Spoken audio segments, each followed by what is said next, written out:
سامعین محترم، آپ آئینہ کمالات اسلام سماعت فرما رہے ہیں۔ روحانی خزائن جلد نمبر 5 صفحہ نمبر 306۔ قولہ، جب سے آپ نے مسیح موعود ہونے کا دعویٰ مشتہر کیا ہے، اس دن سے آپ کی کوئی تحریر، کوئی تقریر، کوئی خط، کوئی تصنیف جھوٹ سے خالی نہیں۔ اقول، اے شیخ نامہ سیاہ، اس دروغ بے فروغ کے جواب میں کیا کہوں اور کیا لکھوں؟ خدا تعالیٰ تجھ کو آپ ہی جواب دیوے کہ اب تو حد سے بڑھ گیا۔ اے بدقسمت انسان، تو ان بہتانوں کے ساتھ کب تک جیے گا؟ کب تک تو اس لڑائی میں جو خدا تعالیٰ سے لڑ رہا ہے موت سے بچتا رہے گا؟ اگر مجھ کو تو نے یا کسی نے اپنی نابینائی سے دروغ گو سمجھا تو یہ کچھ نئی بات نہیں۔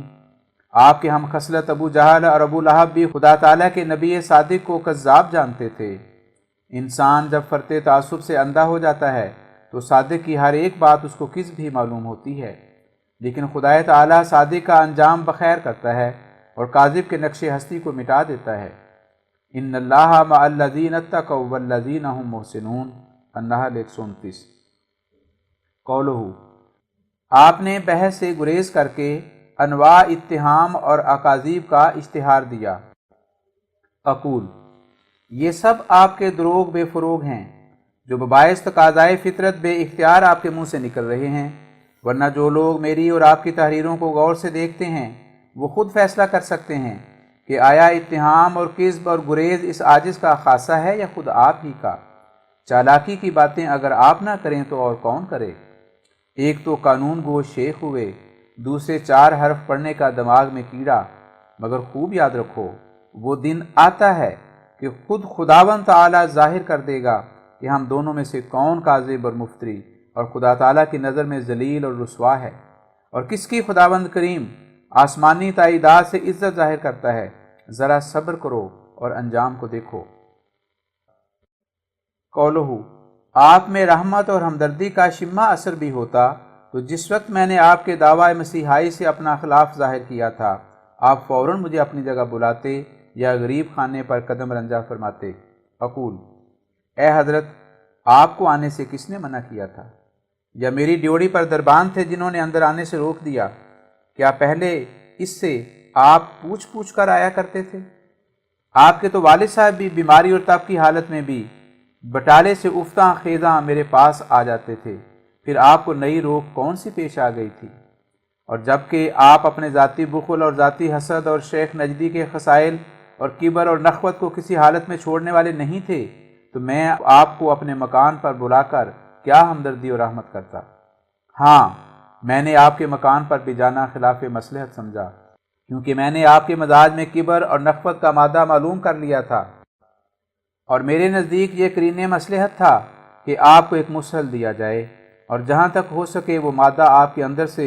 باستفاء نکال دیا جائے۔ سو اب تک تو کچھ تخفیف معلوم نہیں ہوتی، خدا جانے کس غضب کا مادہ آپ کے پیٹ میں بھرا ہوا ہے، اور اللہ جل شانہ جانتا ہے کہ میں نے آپ کی بات زبانی پر بہت صبر کیا، بہت ستایا گیا اور آپ کو روکے گیا، اور اب بھی آپ کی بدگوئی اور تکفیر تفسیق پر بہرحال صبر کر سکتا ہوں، لیکن بعض اوقات محض اس نیت سے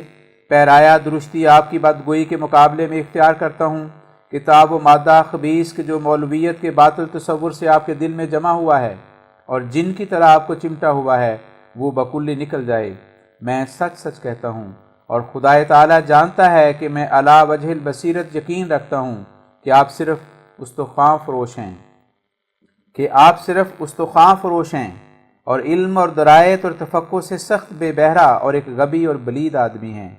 جن کو حقائق اور معارف کے کوچے کی طرف ذرا بھی گزر نہیں، اور ساتھ اس کے یہ بلا لگی ہوئی ہے کہ ناحق کے تکبر اور نخوت نے آپ کو ہلاک ہی کر دیا ہے۔ جب تک آپ کو اپنی اس جہالت پر اطلاع نہ ہو اور دماغ سے غرور کا کیڑا نہ نکلے تب تک آپ نہ کوئی دنیا کی سعادت حاصل کر سکتے ہیں نہ دین کی۔ آپ کا بڑا دوست وہ ہوگا جو اس کوشش میں لگا رہے جو آپ کی جہالتیں اور نخوتیں آپ پر ثابت کرے۔ میں نہیں جانتا کہ آپ کو کس بات پر ناز ہے۔ شرمناک فطرت کے ساتھ اور اس موٹی سمجھ اور سطحی خیال پر یہ تکبر اور یہ ناز، نعوذ باللہ من ہذہ الجہالۃ والحمق وترک الحیاء والسخافۃ والضلالۃ۔ اور آپ کا یہ خیال کہ میں نے اب فساد کے لیے خط بھیجا ہے تا بٹالے کے مسلمانوں میں پھوٹ پڑے، عزیز من، یہ آپ کے فطرتی توہمات ہیں۔ میں نے پھوٹ کے لیے نہیں بلکہ آپ کی حالت زار پر رحم کر کے خط بھیجا تھا تا آپ تحت الثرا میں نہ گر جائیں اور قبل از موت حق کو سمجھ لیں۔ مسلمانوں میں تفرقہ اور فتنہ ڈالنا تو آپ ہی کا شیوا ہے، یہی تو آپ کا مذہب اور طریق ہے، جس کی وجہ سے آپ نے ایک مسلمان کو کافر اور بے ایمان اور دجال قرار دیا اور علماء کو دھوکے دے کر تکفیر کے فتوے لکھوائے، اور اپنے استاد نذیر حسین پر موت کے دنوں کے قریب یہ احسان کیا کہ اس کے منہ سے کلمہ تکفیر کہلوایا اور اس کی پیرانہ سالی کے تقوی پر خاک ڈالی۔ آفرین باد برین ہمت مردانہ تو۔ نذیر حسین تو ارذل العمر میں مبتلا اور بچوں کی طرح ہوش و حواس سے فارغ تھا۔ یہ آپ ہی نے شاگردی کا حق ادا کیا کہ اس کے اخیر وقت اور لب بام ہونے کی حالت میں ایسی مکروہ سیاہی اس کے منہ پر مل دی کہ اب غالباً وہ گور میں ہی اس سیاہی کو لے جائے گا۔ خدائے تعالیٰ کی درگاہ خالہ جی کا گھر نہیں ہے۔ جو شخص مسلمان کو کافر کہتا ہے اس کو وہی نتائج بھگتنے پڑیں گے جن کا ناحق کے مکفرین کے لیے اس رسول کریم صلی اللہ علیہ وسلم نے وعدہ دے رکھا ہے، جو ایسا عدل دوست تھا جس نے ایک چور کی سفارش کے وقت سخت ناراض ہو کر فرمایا تھا کہ مجھے قسم ہے اس ذات کی جس کے ہاتھ میں میری جان ہے کہ اگر فاطمہ بنت محمد چوری کرے تو اس کا بھی ہاتھ کاٹا جائے گا۔ قولہ، اس صورت میں قادیان پہنچ سکتا ہوں کہ مسلمانوں پر آپ کا جھوٹ اور فریب کھولوں، لیکن مجھے اندیشہ ہے کہ آپ میری جان کو نقصان پہنچانے کی کوشش کریں گے۔ اقول، اب آپ کسی ہیلا و بہانہ سے گریز نہیں کر سکتے۔ اب تو 10 لعنتیں آپ کی خدمت میں نظر کر دی ہیں، اور اللہ جل شانہ کی قسم بھی دی ہے کہ آپ آسمانی طریق سے میرے ساتھ صدق اور کذب کا فیصلہ کر لیں۔ اگر آپ مجھ کو جھوٹا سمجھنے میں سچے ہیں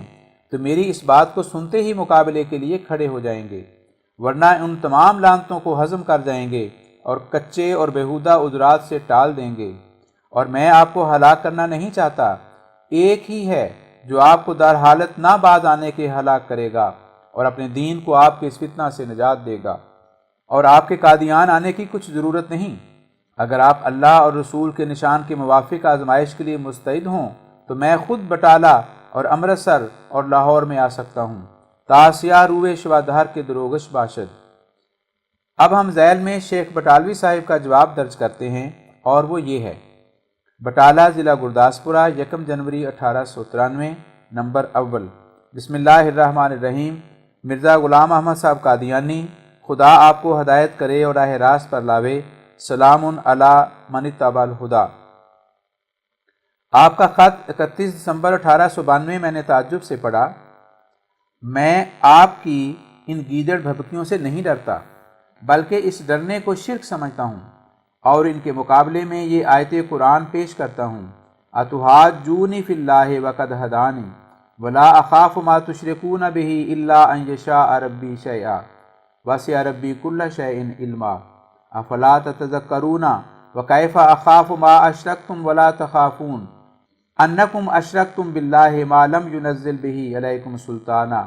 فای الفریقین احق بالامن ان کنتم تعلمون الذین آمنوا ولم یلبسوا ایمانہم بظلم اولئک لہم الامن وہم مہتدون۔ قادیانی صاحب، میں قرآن اور پہلی کتابوں کو اور دین اسلام اور پہلے دینوں کو اور نبی آخر الزمان اور پہلے نبیوں کو سچا جانتا اور مانتا ہوں، اور اس کا یہ لازمہ اور شرط ہے کہ آپ کو جھوٹا جانوں اور آپ کا منکر ہوں، کیونکہ آپ کے عقائد، آپ کی تعلیمات، آپ کے اخلاق و عادات پہلی کتابوں اور پہلے دینوں اور پہلے نبیوں کے مخالف اور متناقض ہیں۔ لہذا ان کتابوں، دینوں اور نبیوں کو ماننا تبھی صحیح اور سچا ہو سکتا ہے جبکہ آپ کے عقائد اور تعلیمات کو جھوٹا اور آپ کو گمراہ سمجھوں، جس پر آیات ذیل دلائل ہیں: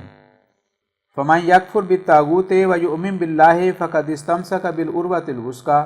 وَقَدْ أُمِرُوا أَن يَكْفُرُوا بِهِ قَدْ كَانَتْ لَكُمْ أُسْوَةٌ حَسَنَةٌ فِي إِبْرَاهِيمَ وَالَّذِينَ مَعَهُ إِذْ قَالُوا لِقَوْمِهِمْ إِنَّا بُرَاءٌ مِّنكُمْ وَمِمَّا تَعْبُدُونَ مِن دُونِ اللَّهِ كَفَرْنَا بِكُمْ وَبَدَا بَيْنَنَا وَبَيْنَكُمُ الْعَدَاوَةُ وَالْبَغْضَاءُ أَبَدًا حَتَّىٰ تُؤْمِنُوا بِاللَّهِ وَحْدَهُ۔ عقائد باطلہ، مخالفہ دین اسلام و ادیان سابقہ کے علاوہ جھوٹ بولنا اور دھوکہ دینا آپ کا ایسا وصف لازم بن گیا کہ گویا وہ آپ کی سرشتہ ایک جزو ہے۔ زمانہ تالیف براہین احمدیہ کے پہلے آپ کی سوان عمری کا میں تفصیلی علم نہیں رکھتا، مگر زمانہ تالیف براہین احمدیہ سے جو جھوٹ بولنا، دھوکہ دینا آپ نے اختیار کیا ہے، خصوصاً 86 سے جب سے آپ نے الہامی بیٹا تولد ہونے کی پیش گوئی کی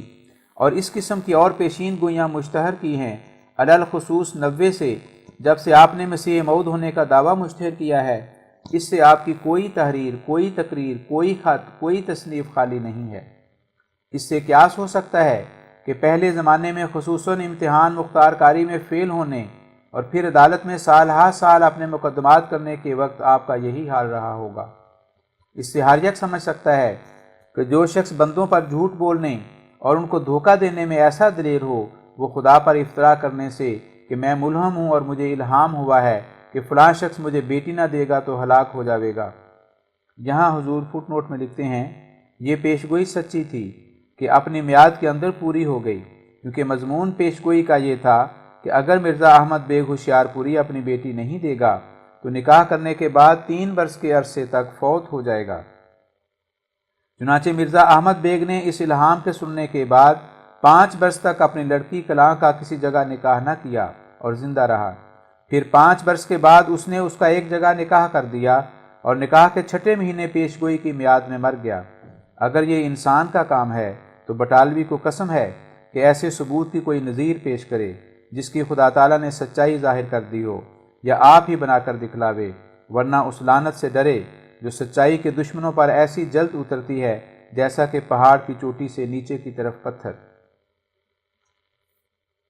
اور فلاں شخص مجھے مسیح نہ مانے گا تو وہ عذاب میں مبتلا ہوگا، کس طرح رک سکتا ہے اور اس دعویٰ الہام میں کیوں کر سچا سمجھا جا سکتا ہے؟ آپ اس قسم کے 3000 الہامات کے صادق ہونے کے مدعی ہیں۔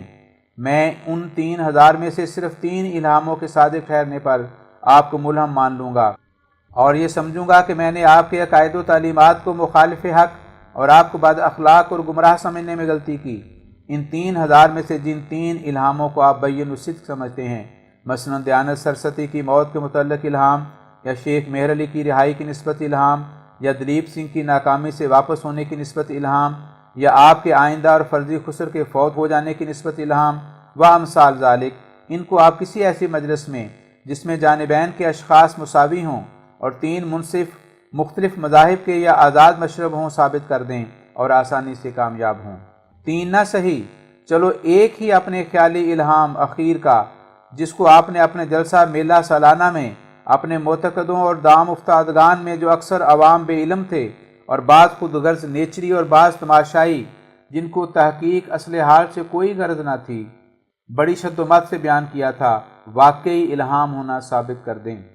اب مرد میدان ہیں تو میدان میں نکلیں، ورنہ ان لن ترانیوں سے شرم کریں۔ اپنے دریائے رحمت کے جوش و جنبش میں آنے کا جو آپ نے ذکر کیا ہے، اس میں بھی آپ نے اپنی سنت قدیم کذب و دھوکہ دہی سے کام لیا ہے۔ آپ کو رحمت سے کیا نسبت؟ رحمت اور ہمدردی کا تو آپ میں مادہ ہی نہیں۔ آپ کے افعال و حرکات و کلمات صاف شہادت دے رہے ہیں کہ آپ پرلے سرے کے بے رحم اور خود غرض جانی اور نفسانی آدمی ہیں۔ آپ کی زبان اور حجاج بن یوسف کی تلوار دونوں توام ہیں۔ آپ نے اپنے مخالفین اور معترضین کو اس حالت اور اس وقت میں جبکہ آپ ان کو مخدومی اخوی کے خطاب سے یاد کرتے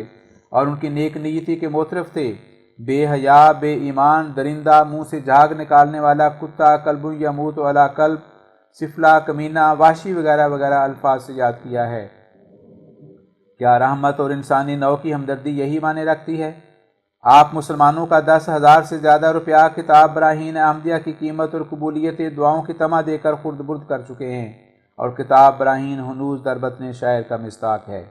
اور قبولیت دعاؤں کے امیدوار آپ کے منہ دیکھ رہے ہیں۔ کیا ہمدردی و رحم اسی کا نام ہے؟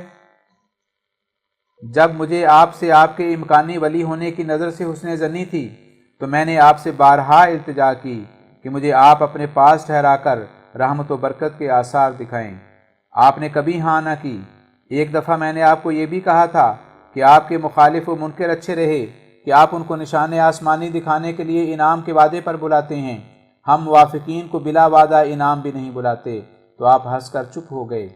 پھر جب آپ نے مسیح موعود ہونے کا دعویٰ کیا تو میں نے اپنا خلاف ظاہر کر کے آپ کے پاس آنا اور دوستانہ پرائیویٹ گفتگو کرنا چاہا تو آپ بلانے کا وعدہ دیتے دیتے لدھیانہ میں جا براجے اور وہاں جا کر مخاصمانہ بحث کا اکھاڑا جما کر ناجائز اور بحث کو ٹلانے کے شروط سے پناہ گزین ہوئے۔ پھر جب بمقام لدھیانہ آپ کے گھر پر پہنچ کر آپ کو گفتگو پر مجبور کیا تو آپ نے اس باامن گفتگو کو ناتمام چھوڑ کر پھر مخاصمانہ اکھاڑا جمانے کا اہتمام کیا اور دہلی، پٹیالہ، لاہور، سیالکوٹ وغیرہ میں مخاصمانہ بحث کا علم بلند کیا اور پھر بحث سے گریز کر کے انواع اتہام و اکاذیب کا اشتہار کیا اور اسی اثناء میں فیصلہ آسمانی لکھ مارا جس میں کوئی دقیقہ بے رحمی و بدگوئی کا فروغ گزاشت نہ کیا۔ اس بے رحمی و نفسانی کارروائیوں کا نتیجہ یہ نکلا کہ مسلمانوں کی جماعت میں تفرقہ پڑ گیا، بھائی بھائی سے اور دوست دوست سے الگ ہو گیا۔ کیا رحمت و ہمدردی کا یہی اثر ہے؟ آپ میں رحمت اور ہمدردی کا شمع اثر بھی ہوتا تو جس وقت میں نے اپنا خلاف آپ کے دعویٰ مسیحائی سے ظاہر کیا تھا آپ فوراً مجھے اپنی جگہ بلاتے یا غریب خانے پر قدم رنجہ فرماتے، جیسا کہ پہلے بھی آپ سے وقوع میں آتا رہا، اور کم سے کم 3 دفعہ آپ نے غریب خانہ میں قدم رنجہ فرما کر رابطہ اتحاد ظاہر کیا تھا، اور اس صورت سے آپ اپنے دعویٰ جدیدہ کو ثابت کر دکھاتے۔ اب جو آپ نے یہ خط ارسال فرمایا ہے یہ بھی آپ کی خود غرضی اور نیت فساد سے خالی نہیں۔ اس میں خود غرضی یہ ہے کہ آپ کے مرید آپ کو نیک نیت اور اپنے دعویٰ میں ثابت قدم اور مقابلہ مخالفین کے لیے مستعد سمجھیں۔ نیت فساد کی یہ ہے کہ جانب ثانی سے جواب ترکی بترکی ملے تو اس سے بٹالے کے مسلمانوں میں پھوٹ پڑے۔ یہ آپ کے دعویٰ الہام و راست بازی اور خیر خواہی اور رحمت کا جواب ہے۔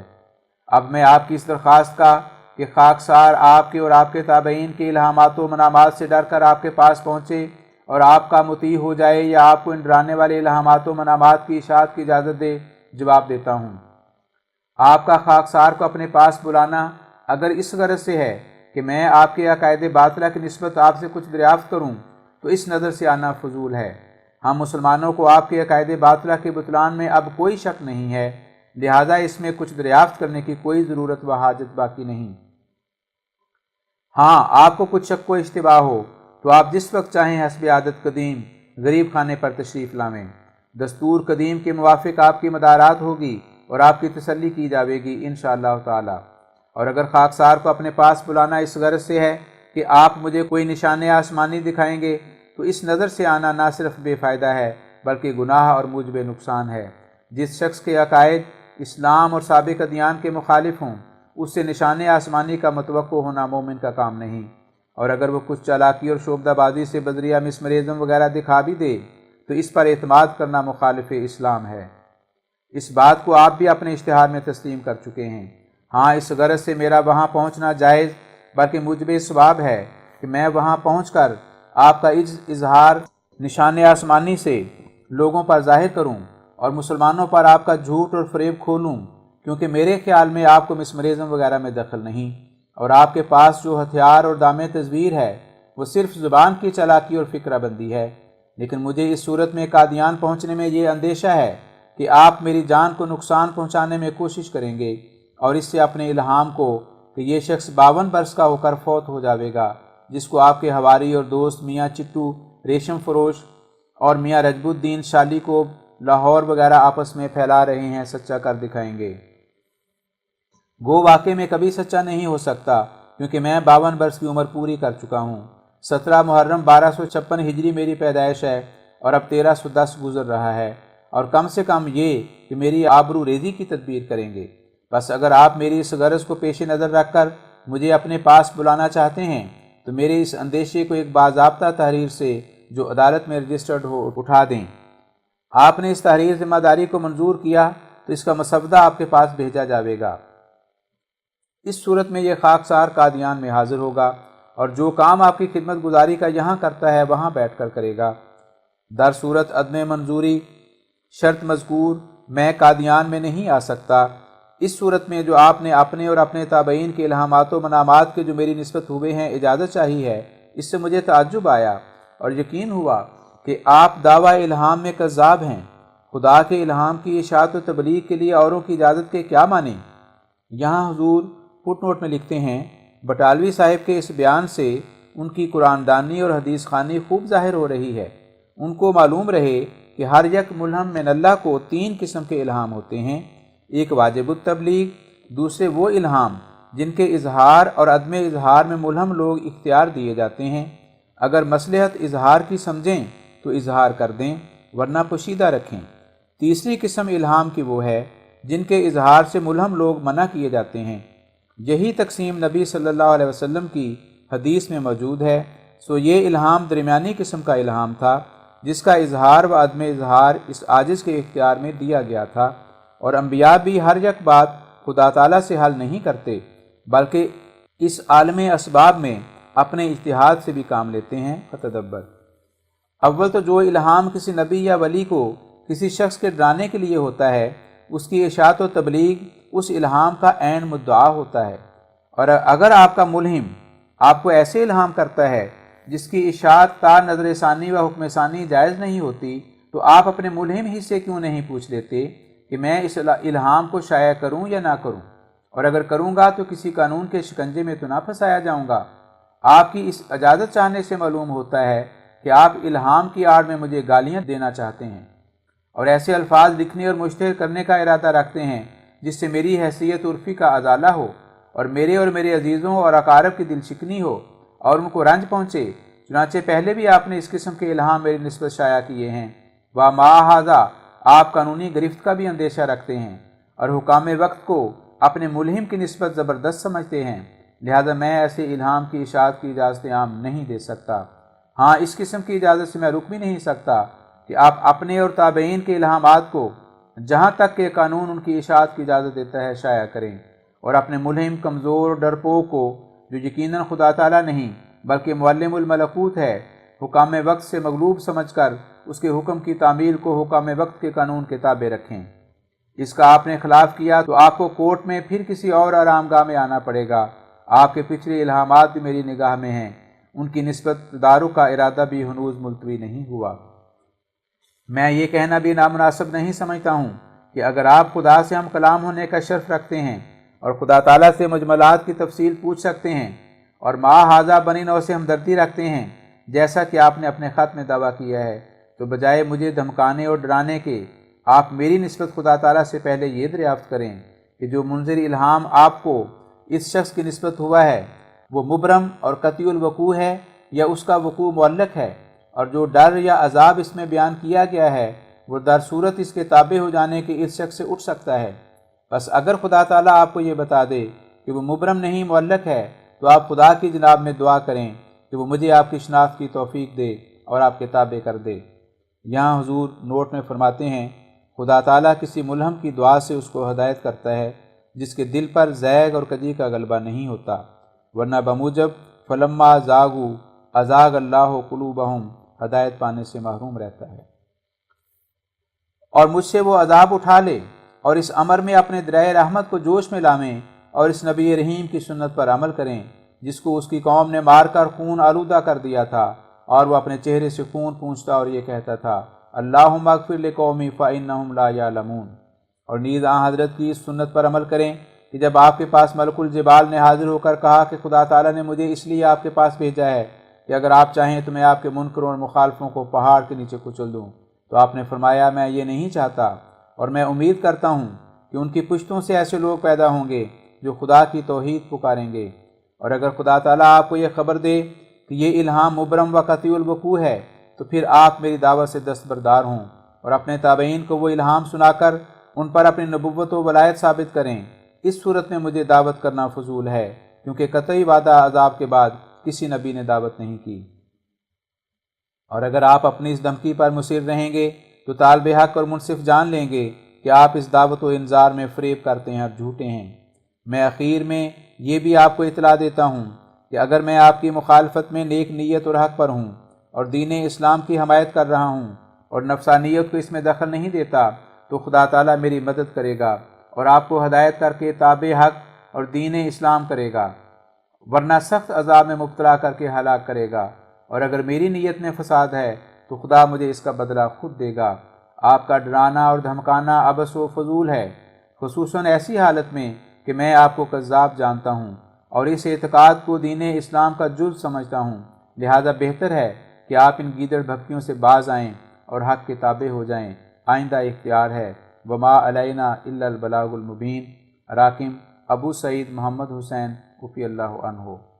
یہ خط ایک جلسہ عام اہل اسلام میں پڑھا گیا اور عمائد جلسہ نے اس کے مضمون کو پسند کیا اور اس کے مسودے پر دستخط کیا۔ ازاں جملہ مختصر کے نام نامی یہ ہیں: محمد فیض محی الدین قادری رضی اللہ عنہ، نمبر 2 احمد علی رضی اللہ عنہ، نمبر 3 محمد اعظم رضی اللہ عنہ، نمبر 4 شیخ امیر بخش، نمبر 5 حافظ غلام قادر، نمبر 6 نور محمد، نمبر 7 شیخ امیر بخش،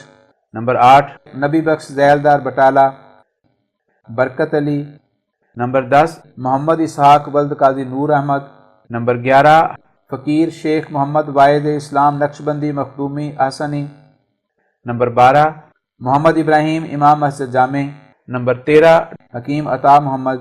نمبر 14 علی محمد، نمبر 15 مسکین محمد احمد اللہ، نمبر 16 فقیر شمس الدین، نمبر 17 محمد علی تھانے دار پینشنر، نمبر 18 حسین بخش اپیل نویس، اور بہت سے آدمی ہیں جن کی تعداد 100 سے زیادہ ہے۔ جواب الجواب شیخ بٹالوی۔ بسم اللہ الرحمن الرحیم، نحمدہ و نصلی، الحمدللہ والسلام علی عبادہ الذین اصطفیٰ۔ اما بعد، آپ کا رجسٹری شدہ خط مورخہ 4 جنوری 1893 کو مجھ کو ملا۔ اگرچہ آپ کا یہ خط جو کذب اور تہمت اور بے جا افتراؤں کا ایک مجموعہ ہے، اس لائق نہیں تھا کہ میں اس کا کچھ جواب آپ کو لکھتا، فقط اعراض کافی تھا، لیکن چونکہ آپ نے اپنے خط کے صفحہ 2 اور 3 میں اس عاجز کی 3 پیشگوئیوں کا ذکر کر کے بالآخر اس تیسری پیشگوئی پر حصر کر دیا ہے، جو نور افشاں 10 مئی 1888 اور نیز میرے اشتہار مشتہرہ 10 جولائی 1888 میں درج ہے،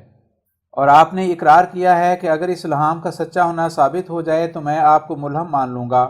اور یہ سمجھوں گا کہ میں نے آپ کے عقائد و تعلیمات کو مخالف حق اور آپ کو بد اخلاق اور گمراہ سمجھنے میں غلطی کی۔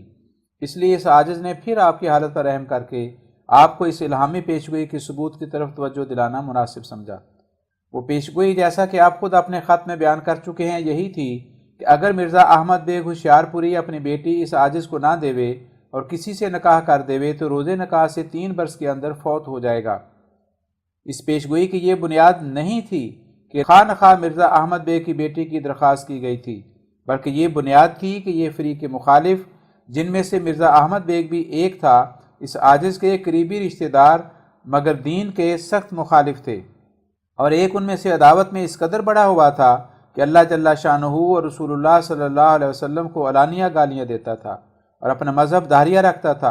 اور نشان کے طلب کے لیے ایک اشتہار بھی جاری کر چکا تھا، اور یہ سب مجھ کو مکار خیال کرتے تھے اور نشان مانگتے تھے اور صوم و صلاۃ اور عقائد اسلام پر ٹھٹھا کیا کرتے تھے۔ سو خدائے تعالیٰ نے چاہا کہ ان پر اپنی حجت پوری کرے، سو اس نے نشان دکھلانے میں وہ پہلو اختیار کیا جس کا ان تمام بے دین قرابتیوں پر اثر پڑتا تھا۔ خدا ترس آدمی سمجھ سکتا ہے کہ موت اور حیات انسان کے اختیار میں نہیں، اور ایسی پیشگوئی جس میں ایک شخص کی موت کو اس کی بیٹی کے نکاح کے ساتھ جو غیر سے ہو وابستہ کر دیا گیا اور موت کی حد مقرر کر دی گئی، انسان کا کام نہیں ہے۔ چونکہ یہ الہامی پیشگوئی صاف بیان کر رہی تھی کہ مرزا احمد بیگ کی موت اور حیات اسی کی لڑکی کے نکاح سے وابستہ ہے، اس لیے 5 برس تک، یعنی جب تک اس لڑکی کا کسی دوسری جگہ نکاح نہ کیا گیا، مرزا احمد بیگ زندہ رہا،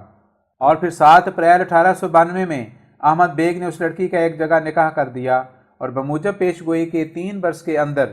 یعنی نکاح سے 6 مہینے میں، جو 30 ستمبر 1892 تھی، فوت ہو گیا۔ اور اسی اشتہار میں یہ بھی لکھا تھا کہ اگرچہ روز نکاح سے موت کی تاریخ 3 برس تک بتلائی گئی ہے، مگر دوسرے کشف سے معلوم ہوا کہ کچھ بہت عرصہ نہیں گزرے گا، چنانچہ ایسا ہی ہوا کہ نکاح اور موت میں صرف 6 مہینے بلکہ اس سے بھی کم فاصلہ رہا،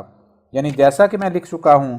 کہ 7 اپریل 1892 میں نکاح ہوا اور 30 ستمبر 1892 کو مرزا احمد بیگ اس جہان فانی سے رخصت ہو گیا۔ اب ذرا خدا تعالیٰ سے ڈر کر کہیں کہ یہ پیشگوئی پوری ہو گئی یا نہیں، اور اگر آپ کے دل کو یہ دھوکہ ہو کہ کیوں کر یقین ہو کہ یہ لہامی پیشگوئی ہے، کیوں جائز نہیں کہ دوسرے وسائل نجوم و رمل و جفر وغیرہ سے ہو، تو اس کا یہ جواب ہے کہ منجموں کی اس طور کی پیشگوئی نہیں ہوا کرتی۔ اس میں اپنے ذاتی فائدے کے لحاظ سے اس طور کی شرطیں ہوں کہ اگر فلاں شخص ہمیں بیٹی دے تو زندہ رہے گا، ورنہ نکاح کے بعد 3 برس تک بہت جلد مر جائے گا۔ اگر دنیا میں کسی منجم یا رمال کی اس قسم کی پیشگوئی ظہور میں آئی ہے تو وہ اس کے ثبوت کے ساتھ پیش کریں۔ علاوہ اس کے اس پیشگوئی کے ساتھ اشتہار میں ایک دعویٰ پیش کیا گیا ہے، یعنی یہ کہ میں خدا تعالیٰ کی طرف سے آیا ہوں اور مکالمہ الہیہ سے مشرف ہوں اور معمور من اللہ ہوں، اور میری صداقت کا نشان یہ پیش گوئی ہے۔ اب آپ اگر کچھ بھی اللہ جل شانہ کا خوف رکھتے ہیں تو سمجھ سکتے ہیں کہ ایسی پیش گوئی جو من جانب اللہ ہونے کے لیے بطور ثبوت کے پیش کی گئی ہے، اسی حالت میں سچی ہو سکتی تھی کہ جب در حقیقت یہ عاجز من جانب اللہ ہو، کیونکہ خدا تعالیٰ ایک مفتری کی پیش گوئی کو جو ایک جھوٹے دعویٰ کے لیے بطور شاہد صدق بیان کی گئی ہرگز سچی نہیں کر سکتا۔ وجہ یہ کہ اس میں خلق اللہ کو دھوکہ لگتا ہے، جیسا کہ اللہ جل شانہ خود مدعی صادق کے لیے علامت قرار دے کر فرماتا ہے وَإِن يَكُ صَادِقًا يُصِبْكُم بَعْضُ الَّذِي يَعِدُكُم، المومن آیت نمبر 29۔ اور فرماتا ہے فَلَا يُظْهِرُ عَلَىٰ غَيْبِهِ أَحَدًا إِلَّا مَنِ ارْتَضَىٰ مِن رَّسُولٍ، الجن 27-28۔ رسول کا لفظ عام ہے جس میں رسول اور نبی اور محدث داخل ہیں، بس اس پیش گوئی کے الہامی ہونے کے لیے ایک مسلمان کے لیے یہ دلیل کافی ہے جو من جانب اللہ ہونے کے دعویٰ کے ساتھ یہ پیش گوئی بیان کی گئی اور خدا تعالیٰ نے اس کو سچی کر کے دکھلا دیا۔ اور اگر آپ کے نزدیک یہ ممکن ہے کہ ایک شخص دراصل مفتری ہو اور سراسر دروغ گوئی سے کہے کہ میں خلیفۃ اللہ اور معمور من اللہ اور مجدد وقت اور مسیح موعود ہوں، اور میرے صدق کا نشان یہ ہے کہ اگر فلاں شخص مجھے اپنی بیٹی نہیں دے گا اور کسی دوسرے سے نکاح کر دے گا تو نکاح کے بعد 3 برس تک بلکہ اس سے بہت قریب فوت ہو جائے گا، اور پھر ایسا ہی واقعہ ہو جائے تو برائے خدا اس کی نظیر پیش کرو، ورنہ یاد رکھو کہ مرنے کے بعد اس انکار اور تکذیب اور تکفیر سے پوچھے جاؤ گے۔ خدا تعالیٰ صاف فرماتا ہے کہ ان اللہ لا یہدی من ہوا مسرف کذاب، المومن 29۔ سوچ کر دیکھو کہ اس کے یہی معنی ہیں، جو شخص اپنے دعویٰ میں کاذب ہو اس کی پیش گوئی ہرگز پوری نہیں ہوتی۔ شیخ صاحب اب وقت ہے سمجھ جاؤ اور اس دن سے ڈرو جس دن کوئی شیخی پیش نہیں جائے گی، اور اگر کوئی نجومی یا رمبال یا جفری اس عاجز کی طرح دعویٰ کر کے کوئی پیش گوئی دکھلا سکتا ہے تو اس کی نظیر پیش کرو اور چند اخباروں میں درج کرا دو، اور یاد رکھو کہ ہرگز پیش نہیں کر سکو گے اور ایسا نجومی ہلاک ہوگا۔ خدا تعالیٰ تو اپنے نبی کو فرماتا ہے کہ اگر وہ ایک قول بھی اپنی طرف سے بناتا تو اس کی رگ جان قطع کی جاتی، پھر یہ کیوں کر ہو کہ بجائے رگ جان قطع کی جانے کے اللہ جل شانہ اس عاجز کو جو آپ کی نظر میں کافر، مفتری، دجال، کذاب ہے، دشمنوں کے مقابل پر یہ عزت دی کہ تائید دعویٰ میں پیش گوئی پوری کرے۔ کبھی دنیا میں یہ ہوا ہے کہ کاذب کی خدا تعالیٰ نے ایسی مدد کی ہو کہ وہ 11 برس سے خدا تعالیٰ پر یہ افتراء کر رہا ہو کہ اس کی وحی ولایت اور وحی محدثیت میرے پر نازل ہوتی ہے، اور خدا تعالیٰ اس کے رگے جان نہ کاٹے بلکہ اس کی پیش گوئیوں کو پورا کر کے آپ جیسے دشمنوں کو منفعل اور نادم اور لاجواب کرے، اور آپ کی کوشش کا نتیجہ یہ ہو کہ آپ کی تکفیر سے پہلے تو کل 75 آدمی سالانہ جلسہ میں شریک ہوں، اور بعد آپ کی تکفیر اور جانکاہی اور لوگوں کے روکنے کے 327 احباب اور مخلص جلسہ اشاعت حق پر دوڑے آمیں۔ اب اس سے زیادہ کیا لکھوں؟ میں اس خط کو انشاءاللہ چھاپ کر شائع کر دوں گا، اور مجھے اس بات کی ضرورت نہیں کہ اس الہامی پیشگوئی کی آزمائش کے لیے بٹالے میں کوئی مجلس مقرر کروں۔ مناسب ہے کہ آپ بھی اپنے اشاعت السنہ میں میرے اس خط کو شائع کر دیں، اور یہ بات بھی ساتھ لکھ دیں کہ اب آپ کو قبول کرنے میں کیا عذر ہے، خود منصف لوگ دیکھ لیں گے کہ وہ عذر صحیح یا غلط ہے۔ مقرر یہ کہ اللہ جل شانہ خوب جانتا ہے کہ میں اپنے دعویٰ میں صادق ہوں، نہ مفتری ہوں، نہ دجال، نہ کذاب۔ اس زمانے میں کذاب اور دجال اور مفتری پہلے اس سے کچھ تھوڑے نہیں تھے، تا خدا تعالیٰ صدی کے سر پر بھی بجائے ایک مجدد کے جو اس کی طرف سے مبعوث ہو، ایک دجال کو قائم کر کے اور بھی فتنہ اور فساد ڈال دیتا۔ مگر جو لوگ سچائی کو نہ سمجھیں اور حقیقت کو دریافت نہ کریں اور تکفیر کی طرف دوڑیں، میں ان کا کیا علاج کروں؟ میں اس بیماردار کی طرح جو اپنے عزیز بیمار کے غم میں مبتلا ہوتا ہے، اس ناشناس قوم کے لیے سخت اندوہگی ہوں، اور دعا کرتا ہوں کہ اے قادر ذوالجلال خدا،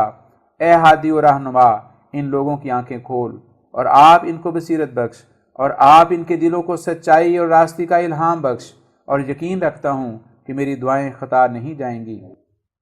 کیونکہ میں اس کی طرف سے ہوں اور اس کی طرف بلاتا ہوں۔ یہ سچ ہے کہ اگر میں اس کی طرف سے نہیں ہوں اور ایک مفتری ہوں تو وہ بڑے عذاب سے مجھ کو ہلاک کرے گا، کیونکہ وہ مفتری کو کبھی وہ عزت نہیں دیتا کہ جو صادق کو دی جاتی ہے۔ میں نے جو ایک پیش گوئی جس پر آپ نے میرے صادق اور کاذب ہونے کا حصر کر دیا آپ کی خدمت میں پیش کی ہے، یہی میرے صدق اور کذب کی شناخت کے لیے کافی شہادت ہے، کیونکہ ممکن نہیں کہ خدا تعالیٰ کذاب اور مفتری کی مدد کرے۔ لیکن ساتھ اس کے میں یہ بھی کہتا ہوں کہ اس پیش گوئی کے متعلق 2 پیش گوئی اور ہیں جن کو میں اشتہار 10 جولائی 1888 میں شائع کر چکا ہوں، جن کا مضمون یہی ہے کہ خدا تعالیٰ اس عورت کو بیوہ کر کے میری طرف رد کرے گا۔ اب انصاف سے دیکھیں کہ نہ کوئی انسان اپنی حیات پر اعتماد کر سکتا ہے اور نہ کسی دوسرے کی نسبت دعویٰ کر سکتا ہے کہ وہ فلاں وقت تک زندہ رہے گا یا فلاں وقت تک مر جائے گا، مگر میری اس پیش گوئی میں نہ 1 بلکہ 6 دعوے ہیں۔ اول، نکاح کے وقت تک میرا زندہ رہنا۔ دوم، نکاح کے وقت تک اس لڑکی کے باپ کا یقیناً زندہ رہنا۔ سوم، پھر نکاح کے بعد اس لڑکی کے باپ کا جلدی سے مرنا جو 3 برس تک نہیں پہنچے گا۔ چہارم، اس کے خاوند کا 2.5 برس کے عرصے تک مر جانا۔ پنجم، اس وقت تک کہ میں اس سے نکاح کروں اس لڑکی کا زندہ رہنا۔ ششم، پھر آخر یہ بیوہ ہونے کی تمام رسموں کو توڑ کر باوجود سخت مخالفت اس کے اقارب کے میرے نکاح میں آ جانا۔ اب آپ ایماناً کہیں کہ کیا یہ باتیں انسان کے اختیار میں ہیں، اور ذرا اپنے دل کو تھام کر سوچ لیں کہ کیا ایسی پیش گوئی سچے ہو جانے کی حالت میں انسان کا فعل ہو سکتی ہے؟ پھر اگر اس پیش گوئی پر جو لڑکی کے باپ کے متعلق ہے، جو 30 ستمبر 1892 کو پوری ہو گئی، آپ کا دل نہیں ٹھہرتا، تو آپ اشاعت السنہ میں ایک اشتہار حسب اپنے اقرار کے دے دیں کہ اگر یہ دوسری پیش گوئیاں بھی پوری ہو گئیں تو اپنے ظنون باطلہ سے توبہ کروں گا اور دعوے میں سچا سمجھ لوں گا، اور ساتھ اس کے خدا تعالیٰ سے ڈر کر یہ بھی اقرار کر دیں کہ ایک تو ان میں سے پوری ہو گئی، اور اگر اس پیش گوئی کے پورا ہو جانے کا آپ کے دل میں زیادہ اثر نہ ہو تو اس قدر تو ضرور چاہیے کہ جب تک اخیر ظاہر نہ ہو کف لسان اختیار کریں۔ جب ایک پیش گوئی پوری ہو گئی تو اس کی کچھ تو ہیبت آپ کے دل پر چاہیے۔ آپ تو میری ہلاکت کے منتظر اور میری رسوائی کے دنوں کے انتظار میں ہیں، اور خدا تعالیٰ میرے دعوے کی سچائی پر نشان ظاہر کرتا ہے۔ اگر آپ اب بھی نہ مانیں تو میرا آپ پر زور ہی کیا ہے؟ لیکن یاد رکھیں کہ انسان اپنے اوائل ایام انکار میں بباعث کسی اشتباہ کے معذور ٹھہر سکتا ہے، لیکن نشان دیکھنے پر ہرگز معذور نہیں ٹھہر سکتا۔ کیا یہ پیش گوئی جو پوری ہو گئی کوئی ایسا اتفاقی امر ہے جس کی خدا تعالیٰ کو کچھ بھی خبر نہیں؟ کیا بغیر اس کے علم اور ارادے کے ایک دجال کی تائید میں خود بخود یہ پیش گوئی وقوع میں آ گئی؟ کیا یہ سچ نہیں کہ مدعی کاذب کی پیش گوئی ہرگز پوری نہیں ہوتی؟ یہی قرآن کی تعلیم ہے اور یہی توریت کی۔ اگر آپ میں انصاف کا کچھ حصہ ہے اور تقویٰ کا کچھ ذرہ ہے تو اب زبان کو بند کر لیں۔ خدا تعالیٰ کا غضب آپ کے غضب سے بہت بڑا ہے۔ ما یفعل اللہ بعذابکم ان شکرتم و آمنتم والسلام علی من اتبع الہدی وما استکبر وما ابا۔ عاجز غلام احمد عفی اللہ عنہ۔ سامعین محترم،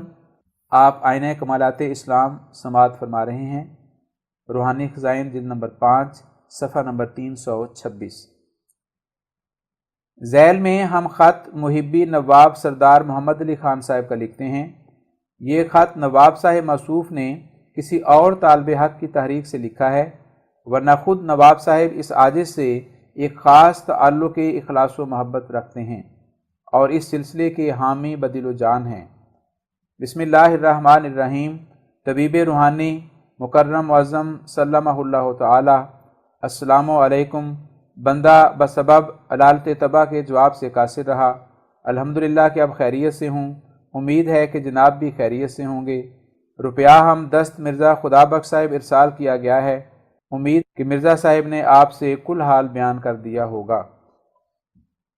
جب سے کہ دعویٰ مسیح المسیح کی اشاعت ہوئی ہے، ہر ایک آدمی ایک عجیب خلجان میں ہو رہا ہے۔ گو بعض خواص کی یہ حالت ہو کہ ان کو کوئی شک پیدا نہ ہوا ہو۔ بندہ جبھی سے شش و پنج میں ہے، کبھی آپ کا دعویٰ ٹھیک معلوم ہوتا ہے اور کبھی تذبذب کی حالت ہو جاتی ہے، گویا قبض اور بسط کی سی کیفیت ہے۔ اب کال کیل بہت ہو چکی، اپنی تو اس سے اطمینان نہیں ہوتی، کیونکہ مخالف اور موافق باتوں نے دل کی عجب کیفیت کر دی ہے، بلکہ بعض اوقات اسلام کے سچے ہونے میں شبہ ہو جاتا ہے۔ وجہ اس کی یہ ہے کہ ایک طرف خدا تعالیٰ قرآن شریف میں فرماتا ہے کہ جس نے ہماری راہ میں کوشش کی ہم اس کو اپنا راستہ دکھاتے ہیں، اور دوسری طرف یہ حیرانی ہے کہ وہ وعدہ پورا نہیں ہوتا۔ گو کسی نے استخارہ نہ کیا ہو، لیکن سینکڑوں آدمی دل و جان سے کوشاں ہیں کہ ہم کو سیدھا راستہ معلوم ہو جاوے اور سچائی ظاہر ہو۔ اب مندرجہ ذیل امورات ایسے معلوم ہوتے ہیں کہ جس سے اب صداقت ظاہر ہو۔ اول، اب کوئی عذر اس قسم کا نہیں رہا کہ اب مباہلہ کے لیے مخالفوں کو نہ بلایا جاوے، کیونکہ جیسا کہ آپ نے مولوی عبدالحق کے جواب میں تحریر فرمایا تھا کہ جب تک مباحثہ ہو کر طلب مباہلہ نہ ہو مباہلہ نہیں ہو سکتا، کیونکہ یہ اختلاف اجتہادی ہے۔ لیکن اب یہ بات نہیں رہی، بلکہ مخالفت بہت ہو گئی ہے اور حجت قائم ہو چکی۔ اب آپ کو مخالفوں سے مباہلہ کرنا چاہیے اور توجہ کر کے خداوند تعالیٰ سے اس بات کی اجازت چاہنی چاہیے کہ مباہلہ کیا جاوے، اور اس مباہلے کا اثر قریب زمانے میں ہو، جو ماہ 2 ماہ سے زائد نہ ہو کہ لوگ میعاد بعید سے گھبرا جاتے ہیں۔ اور اگر یہ کہا جاوے کہ مباہلے سے جو لوگ نہ ماننے والے ہیں نہیں مانیں گے، اس میں یہ عرض ہے کہ جو نہ ماننے والے ہیں وہ نہ مانیں، لیکن وہ لوگ جو مذبذب ہیں وہ ضرور مان جائیں گے۔ اور ایک یہ بڑا بھاری فائدہ ہے کہ مباین کا ایمان قوی ہو جاوے گا۔ بہرحال اب مباہلہ لازمی ہے۔ دوم نشان آسمانی میں جو جناب نے استخارے کی بابت تحریر فرمایا ہے کہ بغض اور محبت سے پاک ہو، کیونکہ اس صورت میں شیطان دخل دیتا ہے اور پھر خیال کے بموجب القاء ہوتا ہے، بس ان دونوں باتوں سے بری ہو کر عمل کرنا چاہیے۔ اب اس امر میں بڑی مشکل پیش آ گئی۔ اول یا تو آدمی مخالف ہوگا یا موافق، بس بموجب اس تحریر کے موافقوں کو موافق اور مخالفوں کو مخالف القاء ہوگا، بس قوت متخیلہ پر سارا مدار رہا۔ دوم انسان کا خاصہ ہے کہ جس بات سے روکا جاوے اس کی طرف جبلی طور سے مائل ہوگا، بس اگر آپ یہ بات ظاہر نہ کرتے تو شاید ایسا خیال بھی نہ ہوتا، لیکن جب ظاہر کیا گیا تو ضرور کچھ نہ کچھ خیال پیدا ہوگا اور قوت متخیلہ رنگ دکھاوے گی۔ سوم، جبکہ یہ استخارہ اصل میں مخالفوں کے لیے ہے اور مخالفوں کو اپنی مخالفت کے سبب سے مخالف القاء ہوا، تو پھر حجت کس طرح قائم ہوئی؟ لہذا ہر طرح القاء شیطان کی گنجائش ہے۔ اب ان 3 صورتوں کے سبب سے بڑی مشکل پیش آئی۔ استخارہ کس طرح کیا جاوے جبکہ ہر صورت میں القاء شیطانی کا ہونا ممکن ہے، اور بغض و محبت سے پاک ہونا مشکل، تو کام کس طرح چلے؟ بس اس کے لیے بھی تو برائے خدا توجہ فرما کر دعا فرمائیں کہ استخارہ القاء شیطانی سے پاک ہو۔ جو کوئی استخارہ کرے، خواہ موافق ہو یا مخالف، سب پر یکساں طور سے اصلی حقیقت کھل جائے اور اس میں شیطان کا دخل جاتا رہے۔ چونکہ یہ اہم امر ہے، اس لیے شیطان سے بچنے کے لیے خدا سے مدد مانگنی لازمی ہے، اور تعجب ہے کہ کار رحمانی پر شیطان غالب ہو۔ اگر خداوند تعالی ہماری مدد نہ کرے گا اور ہم کو القاء شیطانی سے نہ بچائے گا تو ہم ہدایت کس طرح پا پائیں گے؟ بس بلا امداد رحمانی کوئی امر نہیں ہو سکتا۔ اس لیے التجا ہے کہ آپ دعا فرمائیں کہ اس استخارے میں شیطان کا دخل نہ رہے اور اس کا اشتہار دیا جاوے، اور براہ مہربانی 10-15 روز میں توجہ فرما کر اجازت طلب فرمائیں، بندہ بھی استخارے کے لیے تیار ہے۔ جس وقت جناب کو ان تینوں امور کی بابت القاء ہو جاوے گا کہ یہ استخارہ القاء شیطانی سے مبرہ ہے اور اس کا اثر مخالف اور موافق پر یکساں ہوگا، اس وقت بندہ استخارہ کرے گا اور زیادہ سے زیادہ 1 ماہ تک انتظار جواب باسواب رہے گا۔ جواب سے مراد جواب نیاز نامہ حاضہ نہیں، بلکہ جو امر استخارہ کی بابت آپ کو با توجہ دعا معلوم ہو۔ سوم، کوئی امر خارق عادت ہونا چاہیے تاکہ لوگوں پر حجت قائم ہو۔ ان تینوں امور کی بابت میں نہایت ادب سے ملتجی ہوں کہ اس کی بابت برائے خدا توجہ فرمائیں، کیونکہ کال و کیل بہت ہو چکی ہے اور اس سے شبہات دن بدن بڑھتے جاتے ہیں۔ اب استدلال ہو چکا، اب دوسری طرف متوجہ ہونا چاہیے۔ پائے استدلالیاں چوبیں بود، پائے چوبیں سخت بے تمکین بود، گر باستدلال کارے دی بدے، فخر راضی راز دارے دی بدے۔ اور میں نہایت عزت سے جناب کو اسی ذات واحد کی قسم دے کر کہتا ہوں جس نے کہ آپ کو اور مجھ کو پیدا کیا اور کل عالم کو پیدا کیا، کہ ان تینوں امور متذکرہ بالا کے لیے توجہ کر کے دعا فرمائیں، اور دعا میں یہ بھی درخواست ہو کہ میعاد زمانہ قریب ہو نہ بعید، چونکہ طرفین میں رشتہ نازک ہے اور دینی کام ہے۔ اس تحریر کو گستاخانہ تصور نہ فرمائیں بلکہ مستفیدانہ، چونکہ میں آپ کی بیعت میں ہوں، اس لیے اطمینان قلب کے لیے تکلیف دی گئی۔ ایک اور بات یاد آئی کہ اب تحریر کا اعتبار ساقط ہو گیا، کیونکہ جو جناب کے معتقد ہیں وہ آپ کی تحریر کا اعتبار کریں گے اور جو مخالف ہیں وہ مخالفوں کا اعتبار کریں گے۔ بیچ میں پس گئے وہ لوگ جو دونوں تحریروں کو منصفانہ طور پر دیکھ کر فیصلہ کرنا چاہتے ہیں، اس لیے ان کو کسی کا بھی اعتبار نہ رہا، کیونکہ ان کو نہ کوئی خاص تعلق و صحبت آپ سے اور نہ مخالفوں سے، ان کو تو ہر وقت ابتلا رہے گا۔ اس خط کو کم سے کم 3 مرتبہ غور سے پڑھیں۔ یہ خط اگرچہ بظاہر آپ کے نام ہے، لیکن اس کی بہت سی عبارتیں دوسروں کے اوہام دور کرنے کے لیے ہیں، گو بظاہر آپ ہی مخاطب ہیں۔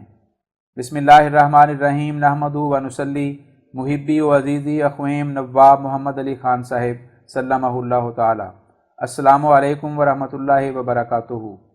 ایک ہفتہ سے بلکہ عشرہ سے زیادہ گزر گیا کہ عام محب کا محبت نامہ پہنچا تھا، چونکہ اس میں امور مستفسرہ بہت تھے اور مجھے بباعث تعریف کتاب آئینہ کمالات اسلام بغایت درجہ کمی فرصت تھی، کیونکہ ہر روز مضمون تیار کر کے دیا جاتا ہے، اس لیے میں جواب لکھنے سے معذور رہا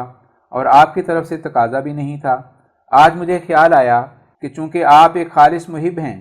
اور آپ کا استفسار سراسر نیک ارادے اور نیک نیت پر مبنی ہے، اس لیے بعض امور سے آپ کو آگاہ کرنا اور آپ کے لیے جو بہتر ہے اس سے اطلاع دینا ایک امر ضروری ہے، لہذا چند سطور آپ کی آگاہی کے لیے ذیل میں لکھتا ہوں۔ یہ سچ ہے کہ جب سے اس عاجز نے مسیح موعود ہونے کا دعویٰ بامر اللہ تعالیٰ کیا ہے، تب سے وہ لوگ جو اپنے اندر قوت فیصلہ نہیں رکھتے عجب تذبذب اور کشمکش میں پڑ گئے ہیں، اور آپ فرماتے ہیں کہ کیل و کال سے فیصلہ نہیں ہو سکتا، مباہلے کے لیے اب تیار ہونا چاہیے، اور آپ یہ بھی کہتے ہیں کہ کوئی نشان بھی دکھلانا چاہیے۔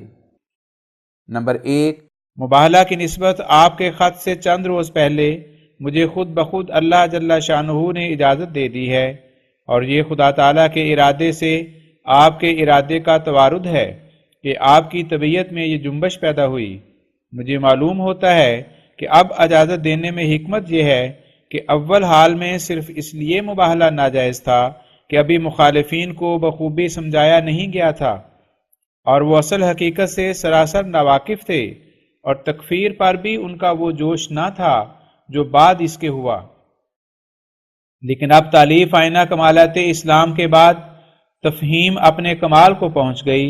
اور اب اس کتاب کے دیکھنے سے ایک ادنا استعداد کا انسان بھی سمجھ سکتا ہے کہ مخالف لوگ اپنی رائے میں سراسر خطا پر ہیں۔ اس لیے مجھے حکم ہوا ہے کہ میں مباہلے کی درخواست کو کتاب آئینہ کمالات اسلام کے ساتھ شائع کروں، سو وہ درخواست انشاءاللہ القدیر پہلے حصے کے ساتھ ہی شائع ہوگی۔ اول دنوں میں میرا یہ بھی خیال تھا کہ مسلمانوں سے کیوں کر مباہلہ کیا جائے، کیونکہ مباہلہ کہتے ہیں ایک دوسرے پر لعنت بھیجنا، اور مسلمان پر لعنت بھیجنا جائز نہیں، مگر اب چونکہ وہ لوگ بڑے اصرار سے مجھ کو کافر ٹھہراتے ہیں، اور حکم شرع یہ ہے کہ جو شخص کسی مسلمان کو کافر ٹھہراوے، اگر وہ شخص در حقیقت کافر نہ ہو تو وہ کفر الٹ کر اسی پر پڑتا ہے جو کافر ٹھہراتا ہے۔ اسی بنا پر مجھے یہ حکم ہوا ہے کہ جو لوگ تجھ کو کافر ٹھہراتے ہیں اور ابناء اور نساء رکھتے ہیں اور فتوی کفر کے پیشوا ہیں، ان سے مباہلے کی درخواست کر۔ نمبر 2، نشان کے بارے میں جو آپ نے لکھا ہے یہ بھی درست ہے۔ در حقیقت انسان دو قسم کے ہوتے ہیں، اول وہ جو زیرک اور ذکی ہیں اور اپنے اندر قوت فیصلہ رکھتے ہیں، اور متخاصمین کی کیل و کال میں سے جو تقریر حق کی عظمت اور برکت اور روشنی اپنے اندر رکھتی ہے اس تقریر کو پہچان لیتے ہیں، اور باطل جو تکلف اور بناوٹ کی بدبو رکھتا ہے وہ بھی ان کی نظر سے پوشیدہ نہیں رہتا۔ ایسے لوگ مثلا حضرت موسیٰ علیہ السلام کی شناخت کے لیے اس بات کے محتاج نہیں ہو سکتے کہ ان کے سامنے سوٹی کا سام بنایا جاوے، اور نہ حضرت عیسیٰ علیہ السلام کی شناخت کے لیے حاجت مند ہو سکتے ہیں کہ ان کے ہاتھ سے مفلوجوں اور مجذوموں کو اچھے ہوتے دیکھ لیں، اور نہ ہمارے سید و مولا حضرت خاتم الانبیاء صلی اللہ علیہ وسلم کے وقت میں ایسے اعلیٰ درجہ کے لوگوں نے کبھی معجزہ طلب کیا۔ کوئی ثابت نہیں کر سکتا کہ صحابہ کبار رضی اللہ عنہم کوئی معجزہ دیکھ کر ایمان لائے تھے، بلکہ وہ ذکی تھے اور نور قلب رکھتے تھے۔ انہوں نے حضرت صلی اللہ علیہ وسلم کا منہ دیکھ کر ہی پہچان لیا تھا کہ یہ جھوٹوں کا منہ نہیں ہے، اس لیے خدا تعالیٰ کے نزدیک صدیق اور راست باز ٹھہرے۔ انہوں نے حق کو دیکھا اور ان کے دل بول اٹھے کہ یہ من جانب اللہ ہے۔ دوسری قسم کے وہ انسان ہیں جو معجزہ اور کرامت طلب کرتے ہیں، ان کے حالات خدا تعالیٰ نے قرآن کریم میں تعریف کے ساتھ بیان نہیں کیے اور اپنا غضب ظاہر کیا ہے، جیسا کہ ایک جگہ فرماتا ہے وَأَقْسَمُوا بِاللَّهِ جَهْدَ أَيْمَانِهِمْ لَإِنْ جَاءَتْهُمْ آيَةٌ لَيُؤْمِنُنَّ بِهَا قُلْ إِنَّمَا الْآيَاتُ عِندَ اللَّهِ وَمَا يُشْعِرُكُمْ أَنَّهَا إِذَا جَاءَتْ لَا يُؤْمِنُونَ۔ الانعام 110۔ یعنی یہ لوگ سخت قسمیں کھاتے ہیں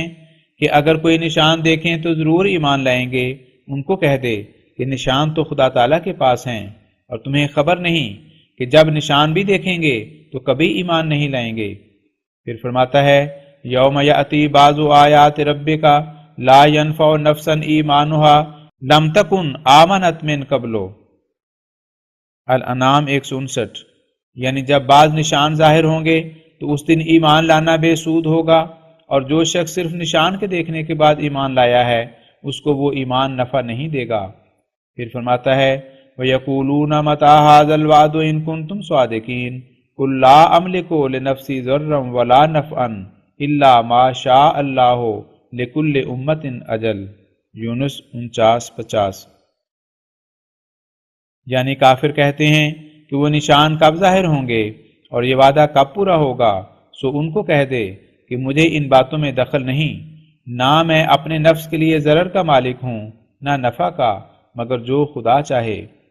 ہر یک گروہ کے لیے ایک وقت مقرر ہے جو ٹل نہیں سکتا، اور پھر اپنے رسول کو فرماتا ہے وَإِن كَانَ كَبُرَ عَلَيْكَ إِعْرَاضُهُمْ فَإِنِ اسْتَطَعْتَ أَن تَبْتَغِي نَفَقًا فِي الْأَرْضِ أَوْ سُلَّمًا فِي السَّمَاءِ فَتَأْتِيَهُم بِآيَةٍ وَلَوْ شَاءَ اللَّهُ لَجَمَعَهُمْ عَلَى الْهُدَىٰ فَلَا تَكُونَنَّ مِنَ الْجَاهِلِينَ۔ الانعام 36۔ یعنی اگر تیرے پر اے رسول صلی اللہ علیہ وسلم ان کافروں کا اعراض بہت بھاری ہے، سو اگر تجھے طاقت ہے تو زمین میں سرنگ کھود کر یا آسمان پر زینہ لگا کر چلا جا اور ان کے لیے کوئی نشان لے آ، اور اگر خدا چاہتا تو ان سب کو جو نشان مانگتے ہیں ہدایت دے دیتا، بس تو جاہلوں میں سے مت ہو۔ اب ان تمام آیات سے معلوم ہوتا ہے کہ آن حضرت صلی اللہ علیہ وسلم کے عہد مبارک میں کافر نشان مانگا کرتے تھے، بلکہ قسمیں بھی کھاتے تھے کہ ہم ایمان لائیں گے، مگر اللہ جل شانہ کی نظر میں وہ مورد غضب تھے اور ان کے سوالات بیہودہ تھے، بلکہ اللہ جل شانہ صاف صاف فرماتا ہے کہ جو شخص نشان دیکھنے کے بعد ایمان لاوے اس کا ایمان مقبول نہیں، جیسا کہ ابھی آیت لا ینفع نفسا ایمانها تحریر ہو چکی ہے، اور اسی کے قریب قریب ایک دوسری آیت ہے اور وہ یہ ہے وَلَقَدْ جَاءَتْهُمْ رُسُلُهُم بِالْبَيِّنَاتِ فَمَا كَانُوا لِيُؤْمِنُوا بِمَا كَذَّبُوا مِن قَبْلُ كَذَلِكَ يَطْبَعُ اللَّهُ عَلَىٰ قُلُوبِ الْكَافِرِينَ۔ الاعراف 102۔ یعنی پہلی امتوں میں جب ان کے نبیوں نے نشان دکھلائے تو ان نشانوں کو دیکھ کر بھی لوگ ایمان نہ لائے، کیونکہ وہ نشان دیکھنے سے پہلے تکذیب کر چکے تھے۔ اسی طرح خدا ان لوگوں کے دلوں پر مہریں لگا دیتا ہے جو اس قسم کے کافر ہیں جو نشان سے پہلے ایمان نہیں لاتے۔ یہ تمام آیتیں اور ایسا ہی اور بہت سی آیتیں قرآن کریم کی جن کا اس وقت لکھنا مجب طوالت ہے بالاتفاق بیان فرما رہی ہیں کہ نشان کو طلب کرنے والے مورد غضب الہی ہوتے ہیں، اور جو شخص نشان دیکھنے سے ایمان لاوے اس کا ایمان منظور نہیں۔ اس پر دو اعتراض وارد ہوتے ہیں۔ اول یہ کہ نشان طلب کرنے والے کیوں مورد غضب الہی ہیں؟ جو شخص اپنے اطمینان کے لیے یہ آزمائش کرنا چاہتا ہے کہ یہ شخص من جانب اللہ ہے یا نہیں، بظاہر وہ نشان طلب کرنے کا حق رکھتا ہے تا دھوکہ نہ کھاوے اور مردود الہی کو مقبول الہی خیال نہ کر لیوے۔ اس وہم کا جواب یہ ہے کہ تمام ثواب ایمان پر مترتب ہوتا ہے، اور ایمان اسی بات کا نام ہے کہ جو بات پردہ غیب میں ہو اس کو قرائن مرجحہ کے لحاظ سے قبول کیا جائے، یعنی اس قدر دیکھ لیا جائے کہ مثلا صدق کے وجوہ کذب کے وجوہ پر غالب ہیں، اور قرائن موجودہ ایک شخص کے صادق ہونے پر بنسبت اس کے کاذب ہونے کے بکثرت پائے جاتے ہیں۔ یہ تو ایمان کی حد ہے، لیکن اگر اس حد سے بڑھ کر کوئی شخص نشان طلب کرتا ہے تو وہ ان دلہ فاسق ہے، اور اسی کے بارے میں اللہ جل شانہ قرآن کریم میں فرماتا ہے کہ نشان دیکھنے کے بعد اس کو ایمان نفع نہیں دے گا۔ یہ بات سوچنے سے جلد سمجھ میں آ سکتی ہے کہ انسان ایمان لانے سے کیوں خدا تعالیٰ کی رضامندی حاصل کرتا ہے۔ اس کی وجہ یہی ہے کہ جن چیزوں کو ہم ایمانی طور پر قبول کر لیتے ہیں وہ بکل الوجوہ ہم پر مکشوف نہیں ہوتی۔ مثلا انسان خدا تعالیٰ پر ایمان لاتا ہے مگر اس کو دیکھا نہیں، فرشتوں پر بھی ایمان لاتا ہے لیکن وہ بھی نہیں دیکھے، بہشت اور دوزخ پر ایمان لاتا ہے اور وہ بھی نظر سے غائب ہیں، محض حسن ظن سے مان لیتا ہے، اس لیے خدا تعالیٰ کے نزدیک صادق ٹھہر جاتا ہے۔ اور یہ صدق اس کے لیے موجب نجات ہو جاتا ہے، ورنہ ظاہر ہے کہ بہشت اور دوزخ اور ملائک ایک مخلوق خدا تعالیٰ کی ہے، ان پر ایمان لانا نجات سے کیا تعلق رکھتا ہے؟ جو چیز واقعی طور پر موجود ہے اور بدیہی طور پر اس کا موجود ہونا ظاہر ہے، اگر ہم اس کو موجود مان لیں تو کس اجر کے ہم مستحق ٹھہر سکتے ہیں؟ مثلا اگر ہم یہ کہیں کہ آفتاب کے وجود پر ایمان لائے اور زمین پر ایمان لائے کہ موجود ہے، اور چاند کے موجود ہونے پر بھی ایمان لائے، اور اس بات پر ایمان لائے کہ دنیا میں گدھے بھی ہیں اور گھوڑے بھی اور خچر بھی اور بیل بھی اور طرح طرح کے پرند بھی، تو کیا اس ایمان سے کسی ثواب کی توقع ہو سکتی ہے؟ پھر کیا وجہ ہے کہ جب ہم مثلا ملائک کے وجود پر ایمان لاتے ہیں تو خدا تعالیٰ کے نزدیک مومن ٹھہرتے ہیں اور مستحق ثواب بنتے ہیں، اور جب ان تمام حیوانات پر ایمان لاتے ہیں جو زمین پر ہماری نظر کے سامنے موجود ہیں تو ایک ذرہ بھی ثواب نہیں ملتا، حالانکہ ملائک اور دوسری سب چیزیں برابر خدا تعالیٰ کی مخلوق ہیں۔ بس اس کی یہی وجہ ہے کہ ملائک پردہ غیب میں ہیں اور دوسری چیزیں یقینی طور پر ہمیں معلوم ہیں، اور یہی وجہ ہے کہ قیامت کے دن ایمان لانا منظور نہیں ہوگا۔ یعنی اگر اس وقت کوئی شخص خدا تعالیٰ کی تجلیات دیکھ کر اور اس کے ملائک اور بہشت اور دوزخ کا مشاہدہ کر کے یہ کہے کہ اب میں ایمان لایا، تو منظور نہ ہوگا۔ کیوں منظور نہ ہوگا؟ اسی وجہ سے کہ اس وقت کوئی پردہ غیب درمیان نہ ہوگا تا اس سے ماننے والے کا صدق ثابت ہو۔ اب پھر ذرا غور کر کے اس بات کو سمجھ لینا چاہیے کہ ایمان کس بات کو کہتے ہیں اور ایمان لانے پر کیوں ثواب ملتا ہے۔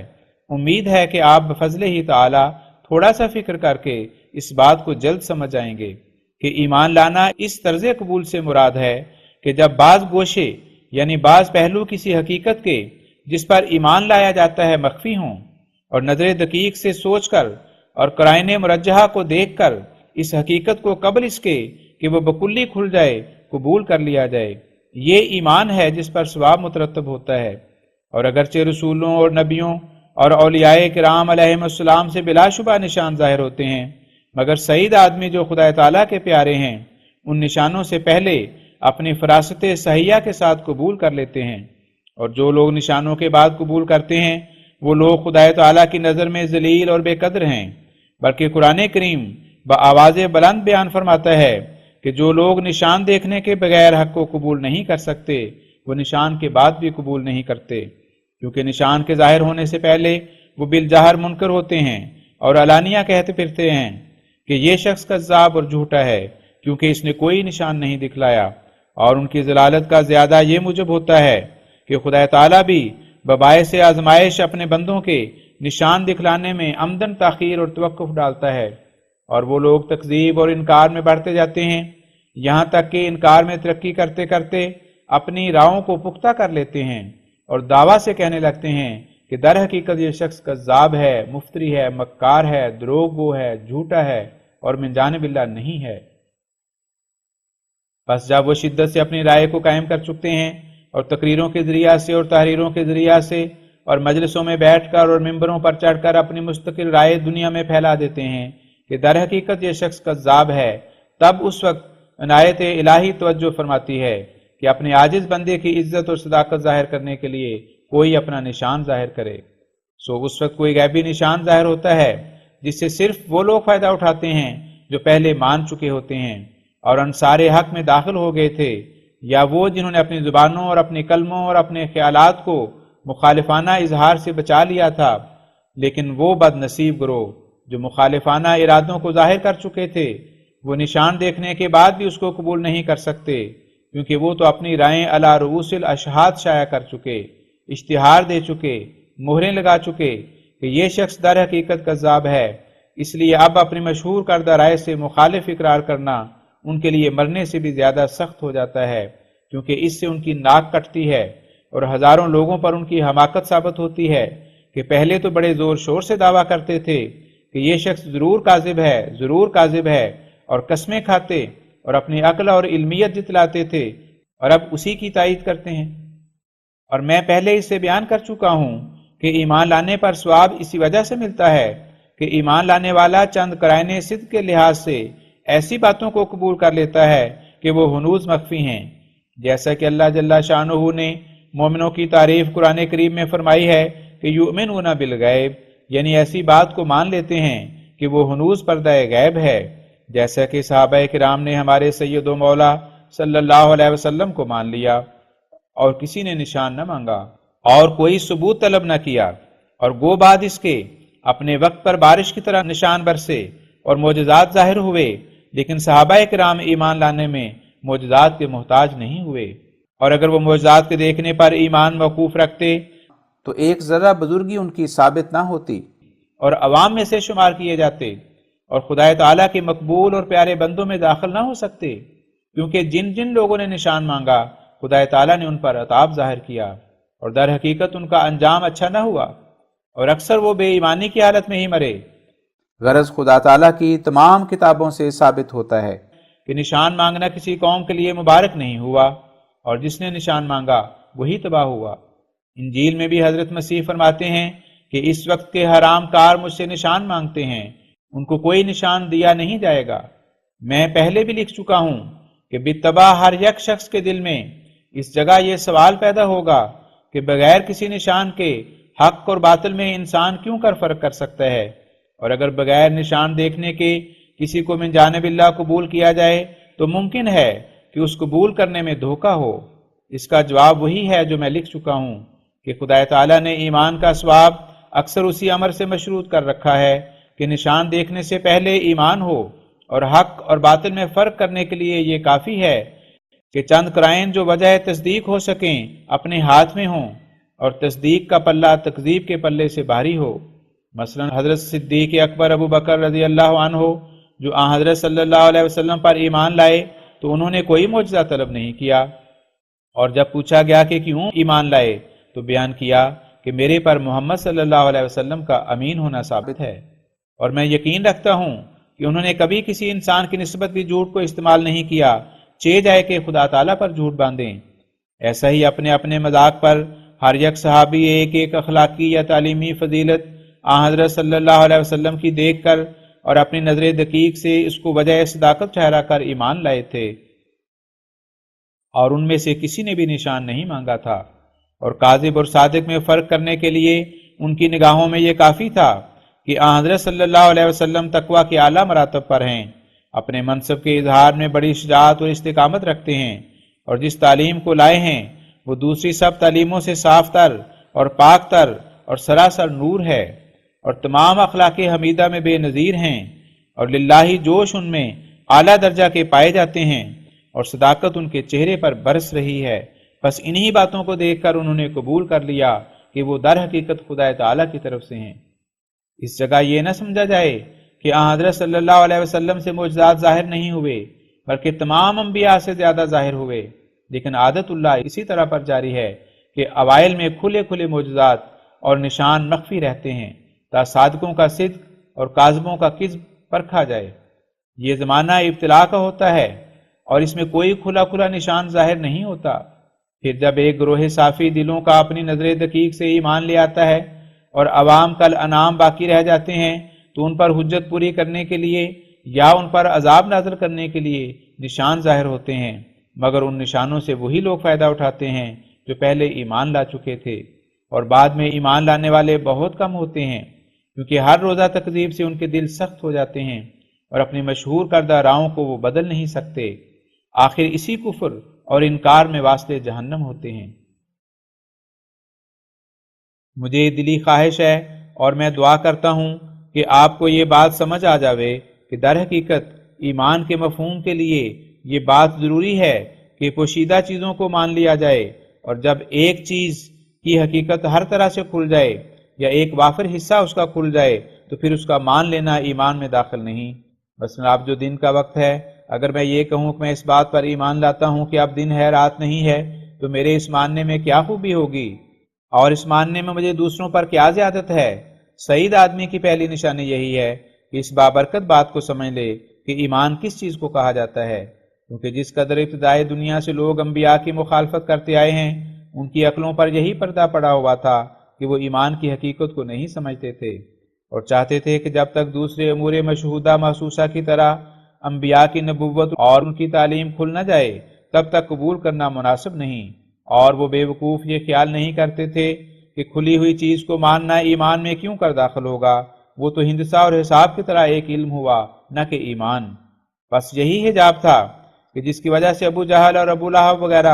اوائل میں ایمان لانے سے محروم رہے، اور پھر جب اپنی تکذیب میں پختہ ہو گئے اور مخالفانہ راہوں پر اصرار کر چکے، اس وقت آن حضرت صلی اللہ علیہ وسلم کی صداقت کے کھلے کھلے نشان ظاہر ہوئے۔ تب انہوں نے کہا کہ اب قبول کرنے سے مرنا بہتر ہے۔ غرض نظر دقیق سے صادق کے صدق کو شناخت کرنا سعیدوں کا کام ہے، اور نشان طلب کرنا نہایت منحوس طریق اور اشقیاء کا شیوہ ہے، جس کی وجہ سے کروڑہا منکر حیز میں جہنم ہو چکے ہیں۔ خدا تعالیٰ اپنی سنت کو نہیں بدلتا، وہ جیسا کہ اس نے فرما دیا ہے انہی کے ایمان کو ایمان سمجھتا ہے جو زیادہ ضد نہیں کرتے، اور قرائن مرجحہ کو دیکھ کر اور علامات صدق پا کر صادق کو قبول کر لیتے ہیں، اور صادق کا کلام، صادق کی راست بازی، صادق کی استقامت اور خود صادق کا منہ ان کے نزدیک اس کے صدق پر گواہ ہوتا ہے۔ مبارک وہ جن کو مردم شناسی کی عقل دی جاتی ہے۔ ماں سوائے اس کے جو شخص ایک نبی مطبوع علیہ السلام کا متبع ہے اور اس کے فرمودہ پر کتاب اللہ پر ایمان لاتا ہے، اس کی آزمائش انبیاء کی آزمائش کی طرح کرنا ایک قسم کی ناسمجھی ہے، کیونکہ انبیاء اس لیے آتے ہیں کہ تا ایک دین سے دوسرے دین میں داخل کریں، اور ایک قبلے سے دوسرا قبلہ مقرر کرا دیں، اور بعض احکام کو منسوخ کریں اور بعض نئے احکام لائیں۔ لیکن اس جگہ تو ایسے انقلاب کا دعویٰ نہیں ہے۔ وہی اسلام ہے جو پہلے تھا، وہی نمازیں ہیں جو پہلے تھیں، وہی رسول مقبول صلی اللہ علیہ وسلم ہے جو پہلے تھا، اور وہی کتاب کریم ہے جو پہلے تھی۔ اصل دین میں سے کوئی ایسی بات چھوڑنی نہیں پڑی جس سے اس قدر حیرانی ہو۔ مسیح موت کا دعویٰ اس حالت میں گراں اور قابل احتیاط ہوتا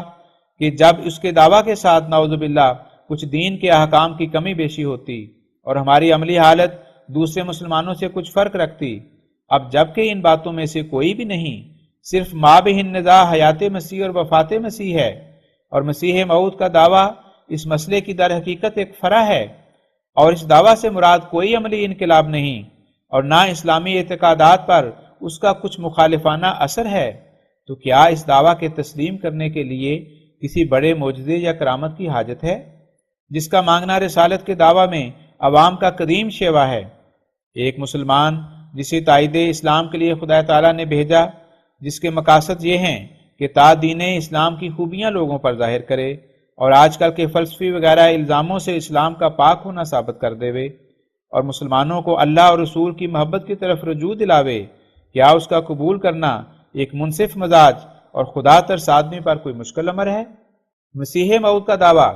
اگر اپنے ساتھ ایسے لوازم رکھتا جن سے شریعت کے احکام اور عقائد پر کچھ مخالفانہ اثر پہنچتا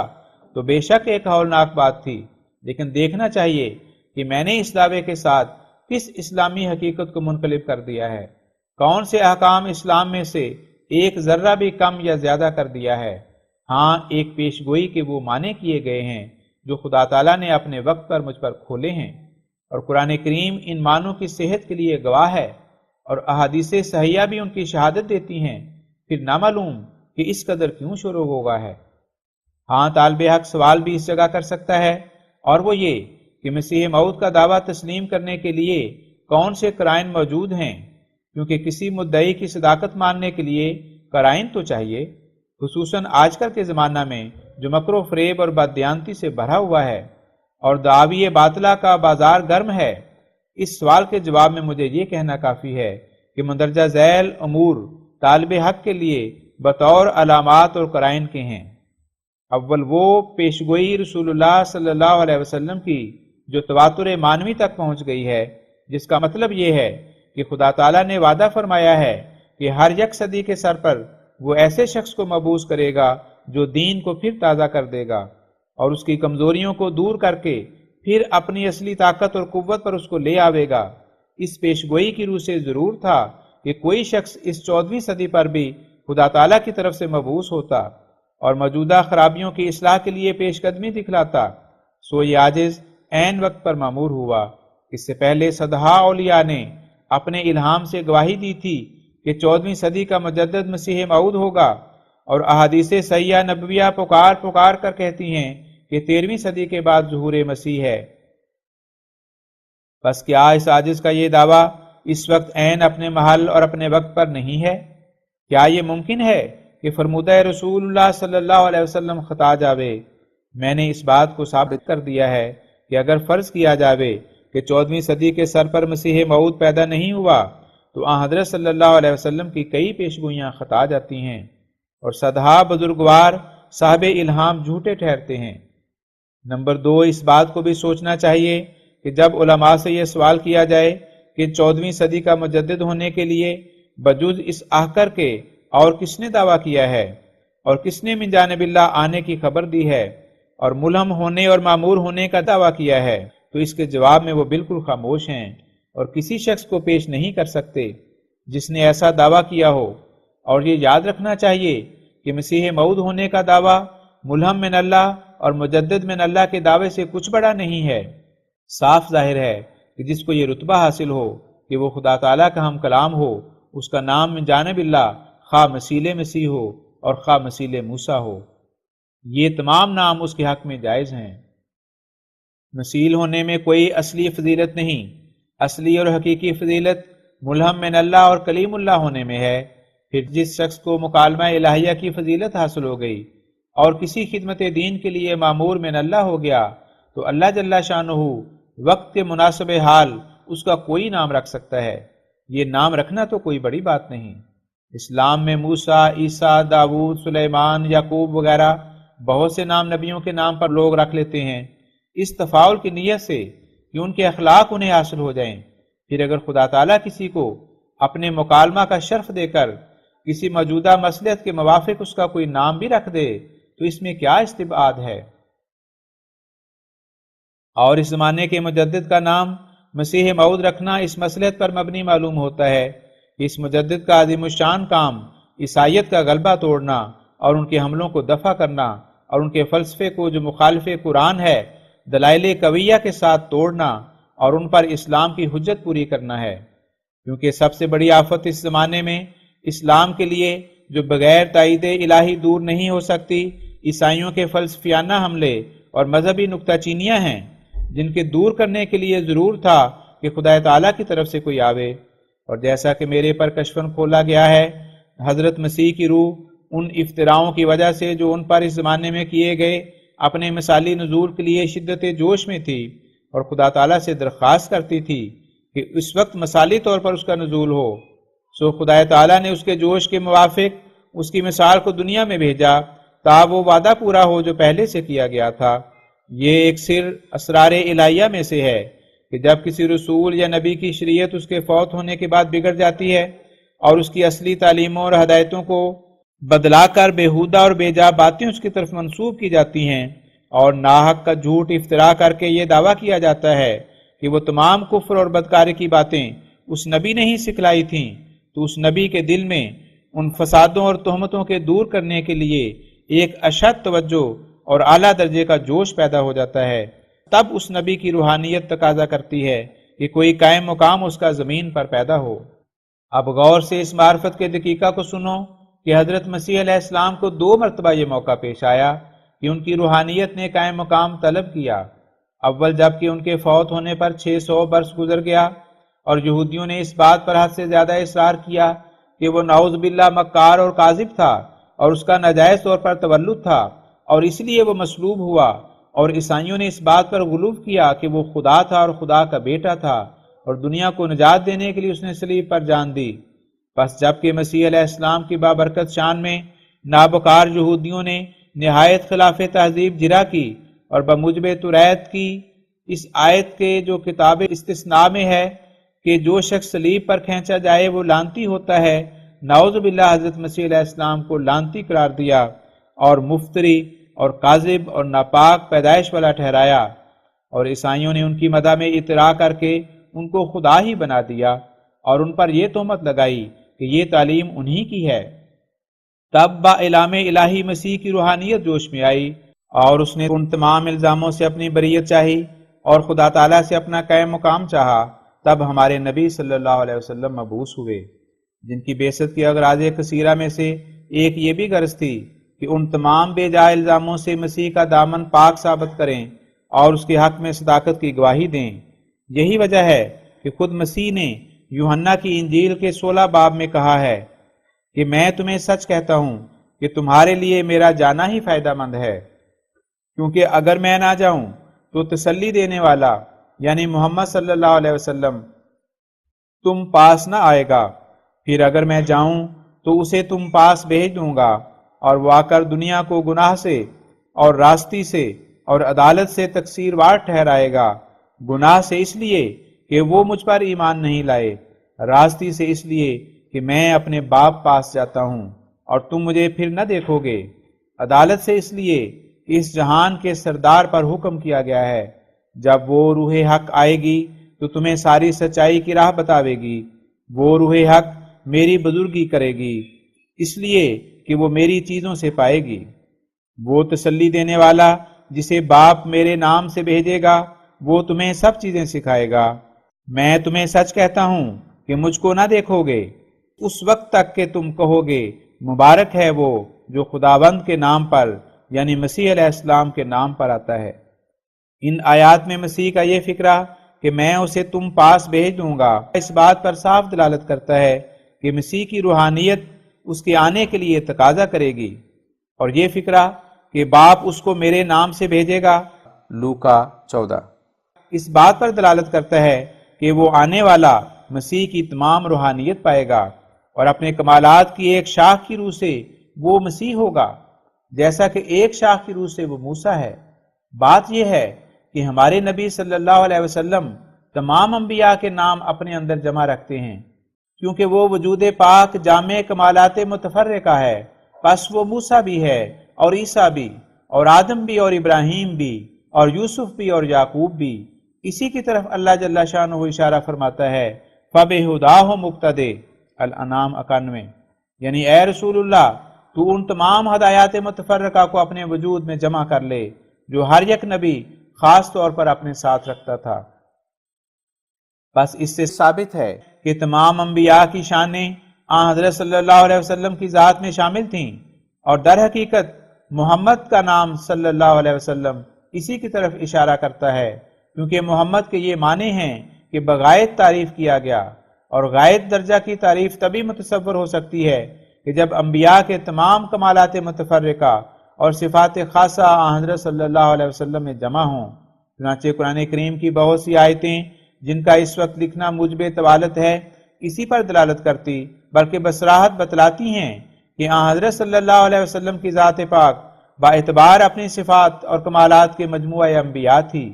اور ہر یک نبی نے اپنے وجود کے ساتھ مناسبت پا کر یہی خیال کیا کہ میرے نام پر وہ آنے والا ہے۔ اور قرآن کریم ایک جگہ فرماتا ہے کہ سب سے زیادہ ابراہیم سے مناسبت رکھنے والا یہ نبی ہے، اور بخاری میں ایک حدیث ہے جس میں حضرت صلی اللہ علیہ وسلم فرماتے ہیں کہ میری مسیح سے بشدت مناسبت ہے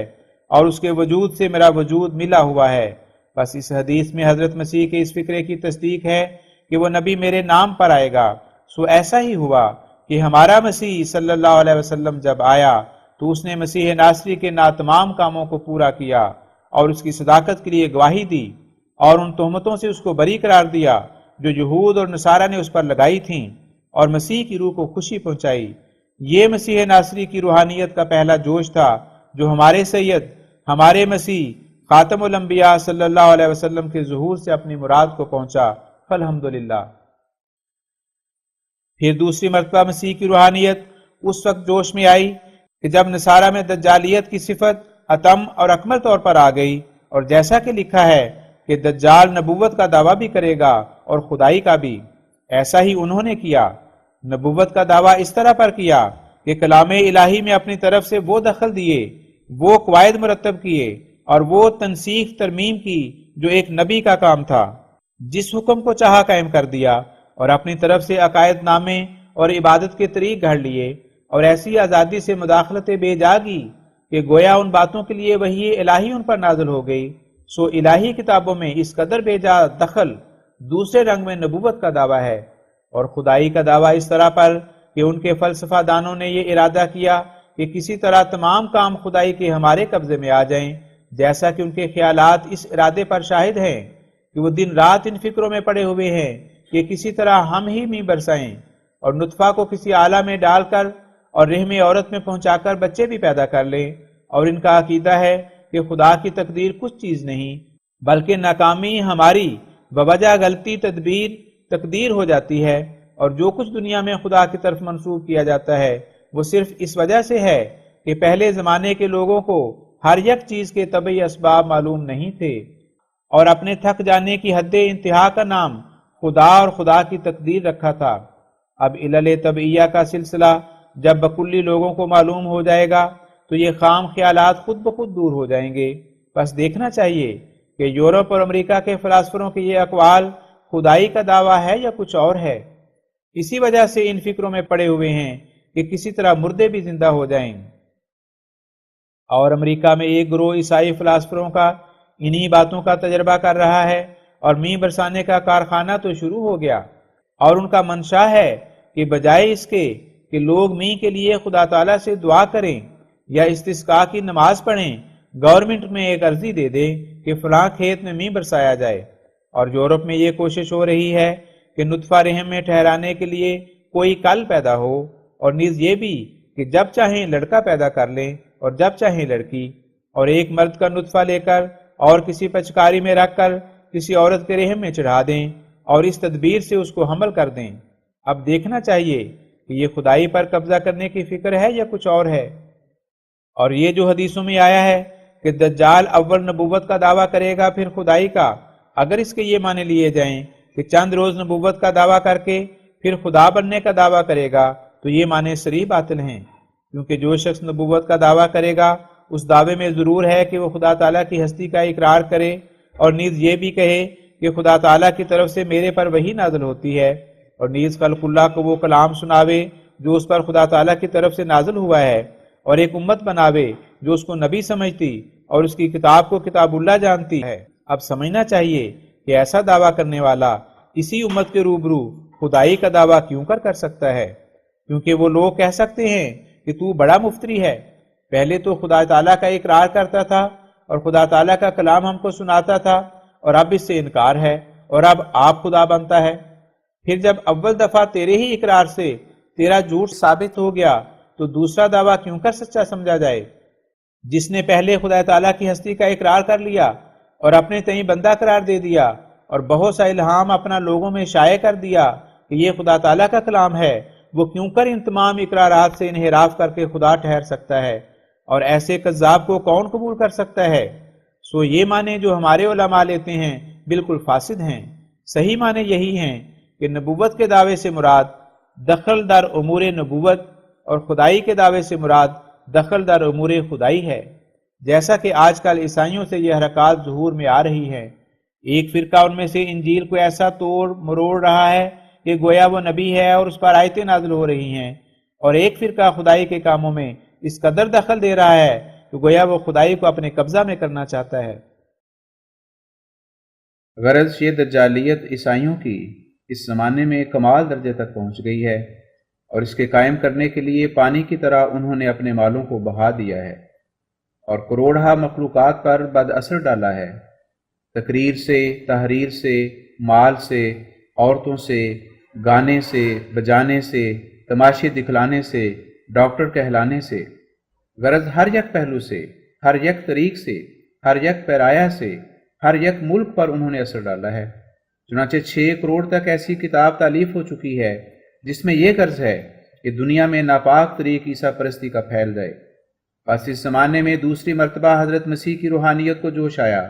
اور انہوں نے دوبارہ مثالی طور پر دنیا میں اپنا نزول چاہا، اور جب ان میں مثالی نزول کے لیے اشد درجہ کی توجہ اور خواہش پیدا ہوئی تو خدا تعالیٰ نے اس خواہش کے موافق دجال موجودہ کے نابود کرنے کے لیے ایسا شخص بھیج دیا جو ان کی روحانیت کا نمونہ تھا۔ وہ نمونہ مسیح علیہ السلام کا روپ بن کر مسیح موعود کہلایا، کیونکہ حقیقت عیسویہ کا اس میں حلول تھا، یعنی حقیقت عیسویہ اس سے متحد ہو گئی تھی اور مسیح کی روحانیت کے تقاضے سے وہ پیدا ہوا تھا۔ بس حقیقت عیسویہ اس میں ایسی منعکس ہو گئی جیسا کہ آئینہ میں اشکال، اور چونکہ وہ نمونہ حضرت مسیح کی روحانیت کے تقاضے سے ظہور پذیر ہوا تھا، اس لیے وہ عیسیٰ کے نام سے موسوم کیا گیا، کیونکہ حضرت عیسیٰ کی روحانیت نے قادر مطلق عزا اسمہ سے بوجہ اپنے جوش کے اپنی ایک شبیہ چاہی، اور چاہا کہ حقیقت عیسویہ اس شبیہ میں رکھی جائے تا اس شبیہ کا نزول ہو بس ایسا ہی ہو گیا۔ اس تقریر میں اس وہم کا بھی جواب ہے کہ نزول کے لیے مسیح کو کیوں مخصوص کیا گیا۔ یہ کیوں نہ کہا گیا کہ موسیٰ نازل ہوگا یا ابراہیم نازل ہوگا یا داؤد نازل ہوگا، کیونکہ اس جگہ صاف طور پر کھل گیا کہ موجودہ فتنوں کے لحاظ سے مسیح کا نازل ہونا ہی ضروری تھا، کیونکہ مسیح کی ہی قوم بگڑی تھی اور مسیح کی قوم میں ہی دجالیت پھیلی تھی، اس لیے مسیح کی روحانیت کو ہی جوش آنا لائق تھا۔ یہ وہ دقیق معرفت ہے کہ جو کشف کے ذریعہ سے اس عاجز پر کھلی ہے، اور یہ بھی کھلا کہ یوں مقدر ہے کہ ایک زمانے کے گزرنے کے بعد کہ خیر اور صلاح اور غلبہ توحید کا زمانہ ہوگا، پھر دنیا میں فساد اور شرک اور ظلم عود کرے گا، اور بعض کو کیڑوں کی طرح کھائیں گے، اور جاہلیت غلبہ کرے گی، اور دوبارہ مسیح کی پرستش شروع ہو جائے گی، اور مخلوق کو خدا بنانے کی جہالت بڑے زور سے پھیلے گی، اور یہ سب فساد عیسائی مذہب سے اس آخری زمانے کے آخری حصے میں دنیا میں پھیلیں گے۔ تب پھر مسیح کی روحانیت سخت جوش میں آ کر جلالی طور پر اپنا نزول چاہے گی۔ تب ایک قہری شبیہ میں اس کا نزول ہو کر اس زمانے کا خاتمہ ہو جائے گا، تب آخر ہوگا اور دنیا کی صف لپیٹ دی جائے گی۔ اس سے معلوم ہوا کہ مسیح کی امت کی نالائق کرتوتوں کی وجہ سے مسیح کی روحانیت کے لیے یہی مقدر تھا کہ 3 مرتبہ دنیا میں نازل ہو۔ اس جگہ یہ نقطہ بھی یاد رکھنے کے لائق ہے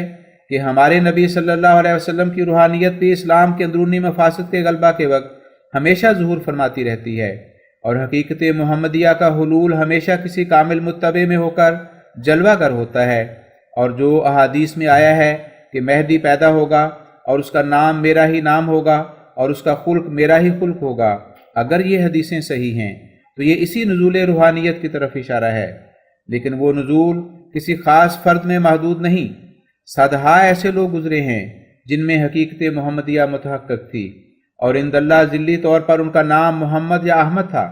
لیکن چونکہ حضرت صلی اللہ علیہ وسلم کی امت مرحومہ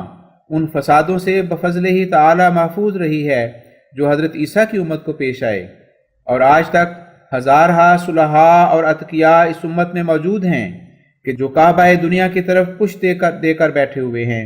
5 وقت توحید کی اذان کی مساجد میں ایسی گونج پڑتی ہے کہ آسمان تک محمدی توحید کی شعائیں پہنچتی ہیں۔ پھر کون موقع تھا کہ حضرت صلی اللہ علیہ وسلم کی روحانیت کو ایسا جوش آتا جیسا کہ حضرت مسیح کی روح میں عیسائیوں کے دل آزار وازوں اور نفرتی کاموں اور مشرکانہ تعلیموں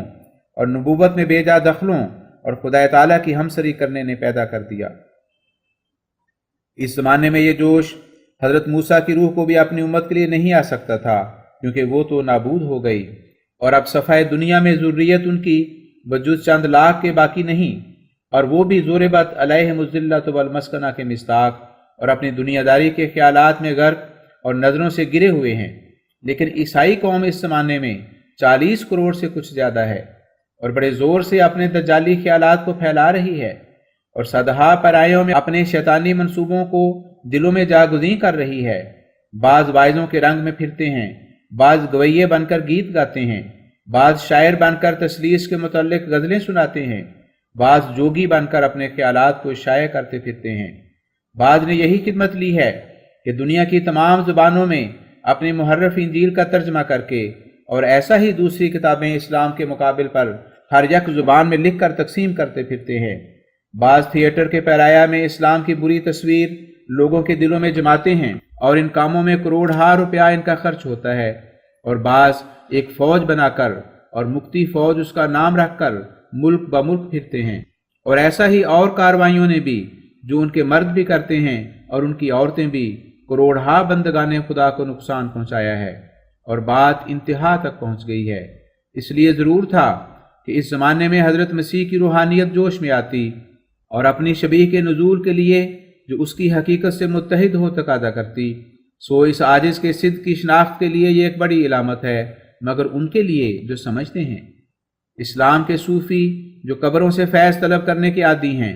اور اس بات کے بھی قائل ہیں کہ ایک فوت شدہ نبی یا ولی کی روحانیت کبھی ایک زندہ مرد خدا سے متحد ہو جاتی ہے، جس کو کہتے ہیں فلاں ولی موسیٰ کے قدم پر ہے اور فلاں ابراہیم کے قدم پر، یا محمدی المشرب اور ابراہیمی المشرب نام رکھتے ہیں، وہ ضرور اس دقیقہ معرفت کی طرف توجہ کریں۔